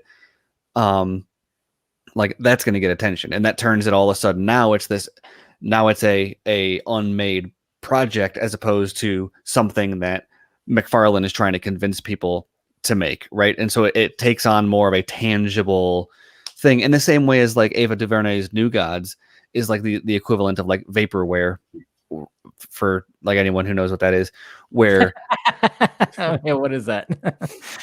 It's like software that's just like the developer's always promising like a game or something It happens with like a lot of Kickstarters with like, we're making a game, and then they just keep on giving you updates about like, oh, we're adding this, and like it just never like materializes. Yeah, I don't think Ava DuVernay's New Gods is actually gonna happen. I don't think that's ever gonna happen. But she's got that new that DMZ series coming. Which is good. Right. But at the same time, it's like, dude, that New Gods was announced 3 years ago. It was right, but it wasn't announced. It was the Hollywood Reporter said. Well, not even rumor. It's like she told the Hollywood Reporter that she's making it, and so they reported on it. And then she got with Tom King to write it. And so once again, these are all headline generating things, but it never got greenlit. And so this is all. I'm not saying it is like never going to happen, because an Ava DuVernay New Gods movie is something that they're going to like seriously consider. But this is all stuff that is designed to get coverage. It's designed to get attention. Despite the fact, like officially, like in the books, there's no, like, she doesn't have a contract with WB to make the movie. I saw Tom King 2 years ago at New York Comic Con, and I asked, and while he was signing, I asked him like if I could ask him a couple of questions about the New Gods, because that's when Ava DuVernay posted something about get back to work, because like they were working on writing the script together. And he like flat out looked at me like I can speak about it. There's no movement on that yet. And I just walked away. It's like this. And that to me felt like they are writing something to pitch it. Yeah, like there's definitely a script. I don't doubt there's a script. I don't doubt that they're working on it. And they probably pitched something, but yeah. But the intent is to give the impression of production in order to get the attention and support necessary in order to get it actually produced. And it happens all the time. So right, it's with not like Spawn, they talked about Jamie Lee as Jamie Foxx as Al Simmons. You also had Jeremy Renner as Mr. Twitch. Yeah.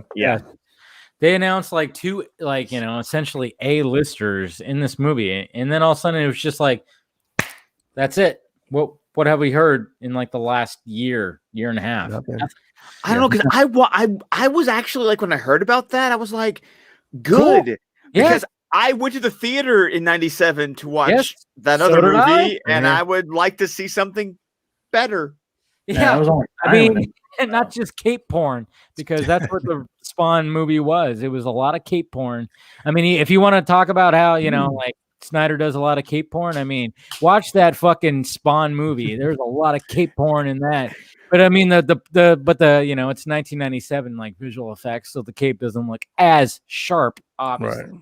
But and that movie came out like when Image Comics was like in the heydays, and there was the hunger for comic book movies, and that was the only thing out. I think that's like when it comes to like super R-rated, like I'm still waiting for a reboot of The Mask, the real Mask, from Dark Horse.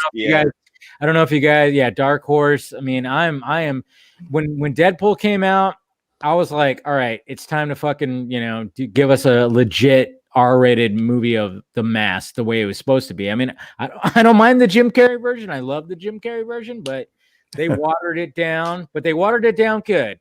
But I mean, fuck, man, if you actually pick up that first graphic novel of The Mask, it is graphic and it is insane. And I'm like, let's do it.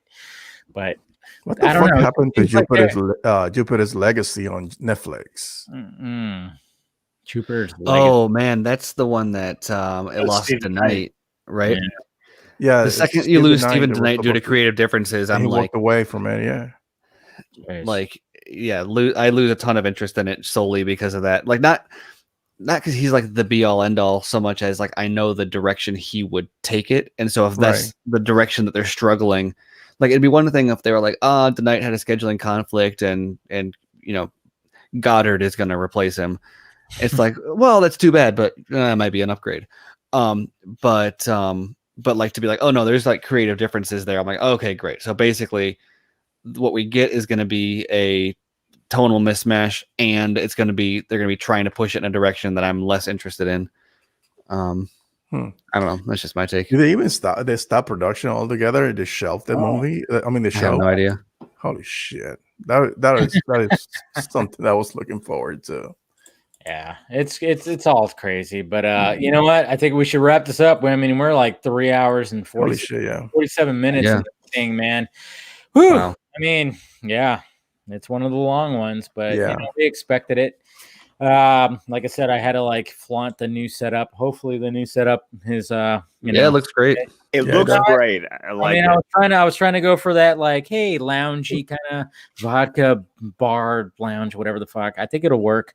Like I said, I had tried to do something when last week with Snyder, but I was like, it wasn't working specifically because you know why? I have carpet, and usually these tables don't really work too well on carpet. So I had to get a piece of plywood to put underneath to make sure it wasn't like, I mean, it still moves, but it was like on the carpet, it definitely moves a lot more. Now it's not as bad. So, but anyways, yeah. Seems like the whole Snyder interview was like, it was just like yesterday, and I'm still in awe by it. But anyways, crazy. But I appreciate you guys coming on. I appreciate Joe coming on, Joe Davis. You know, like I said, follow her on Twitter and everything, and everything that she's doing with, specifically with Amanda Cobert and Wonder Meg. They're doing like that whole, I think it's just a monthly thing, or is it every other week? I'm not sure. I think it's a monthly thing. I think it's monthly right now. Yeah, they're doing the League of Mayhem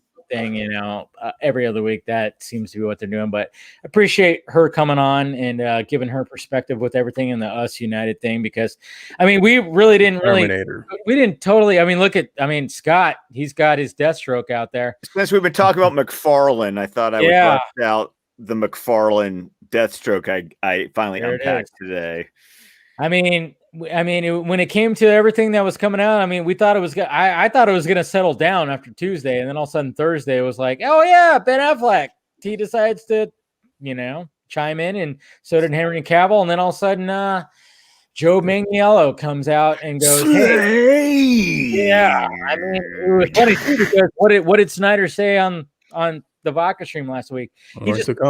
He brought it up, but he brought it up. He goes, "Hey, Joe Manganiello's hair," and I was like, "Oh yeah!" And of course, we led to the joke that it was Magic Mike 3, because that's what I do. I just turn everything into a joke. But it was a fun moment, but he was basically telling us that, hey, Joe Manganiello, the reason why his hair looks like that is because it's Nightmare Slade. That's what it is. I was hoping Leto was gonna like. Everybody was looking at Leto, and Leto trolled us yesterday. Yeah, he did. Throwback picture, that asshole. You know what? But I appreciate it. I do. I'll wait till March, when the fucking thing comes out, when we actually see him, to see what his Nightmare Joker looks like. I'm perfectly fine with that. I'm okay with it. But all right, let's go around the horn, guys. I promise, Scott, I will not forget you, but we will save you for last. I will not forget you, Garza. You should just rearrange him to the end of the row and then just go. There you go. All right. You know what? You can follow me if you'd like. Scott. I mean, not Scott. I was going to say Scott Snyder. Oh, Zack Snyder does, and he likes to post some of my stuff and talk about me. So. That's all. But that's all I cared about.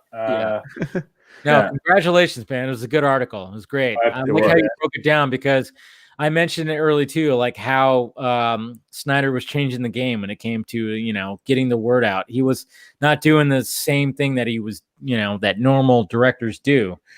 And, it's just Snyder changing the game as per usual. And your article really brought light to a lot of that. And the fact that he recognized it was like, there you go. Mm-hmm. Yeah. Well, I appreciate it. So, congratulations. Just like you guys. I was like, oh shit. Okay. And I'm just clapping because you name dropped me in the article. That's all. Right. Actually, I name dropped all you guys. So. No, you did. No, that's part of the whole dynamic of this whole thing. That's what's great about it. We look out for each other. Mad Real Anarchy. Ben, my co-host down there, he'll tell you the rest.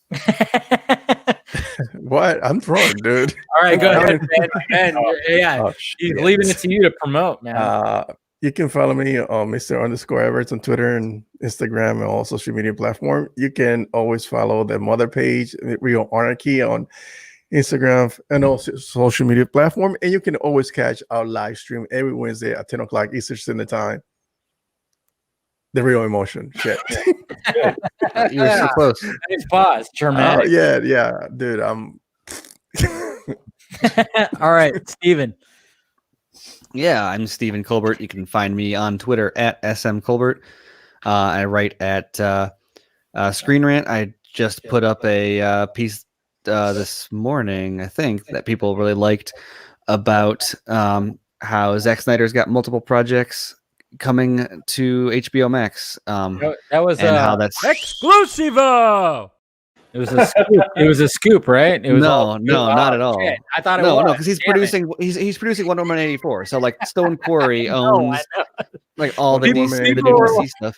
The response to that, people were like, "Oh my god, yeah, people already knew this, Steven or Screen Rant." It was like, yeah, I saw a bunch of responses that it's just like, I don't know, read the articles. Like, I don't know what. Like, it's not that hard. People think that you run a Screen Rant, dude. I know they think you do. I don't know, but anyway, eventually. Anyways, all right, so that's all we have. And also, whoa, I'm not even done yet. I still have to talk about my podcast with Andrew Dice. What's it called? All night. It's called BVS by the Minute, and Justice League by the Minute. Which comes out once every other month. Whatever it would be that makes Garza happy, one day longer than that every time. There it is. So, but yeah, both of those have new episodes coming real soon. So, this year. Yeah. On October 31st. Well, we recorded them last night, and they're partially edited now. So, yeah. All right. No one can produce fast as I can. Let's just dude, you're you guys are pros. Yeah. But anyway, so that's all the sign off we got. All right, Scott, go for it. Of course, you can find me on Twitter at ScottDC27. You can listen to my podcast, DC Film Squadcast, wherever you find your podcast. We will be recording Saturday night with Tim discussing the Wonder Woman 1984 news. Of course, you can find us on Vero, Facebook, YouTube, and the entire network of shows at squadcastmedia.com. That is the sexiest thing I have ever seen. I'm telling you. There you go. I get the Ocean's 11 drop. That makes my night. You got the Ocean's 11 drop. You got that. All right, guys, and we appreciate you clicking in. Obviously, subscribe to the Film Junkie channel. Hit that notification bell so you know when I'm doing this shiza. And then follow me on the sock meds down below: Twitter, Instagram, Facebook, Patreon if you want to join on and submit your video questions like we had tonight. And then, of course, Film Junkie Closet for all that merch like Exclusivo. Come on. He's part. Yeah. And that shirt right there that Scott is wearing, the God Ham shirt. Come on. There you go. If you're a Batman fan, do it. All right, guys. We love you. And thanks, guys, for, as always, to joining in on the panel. We'll talk to you guys later.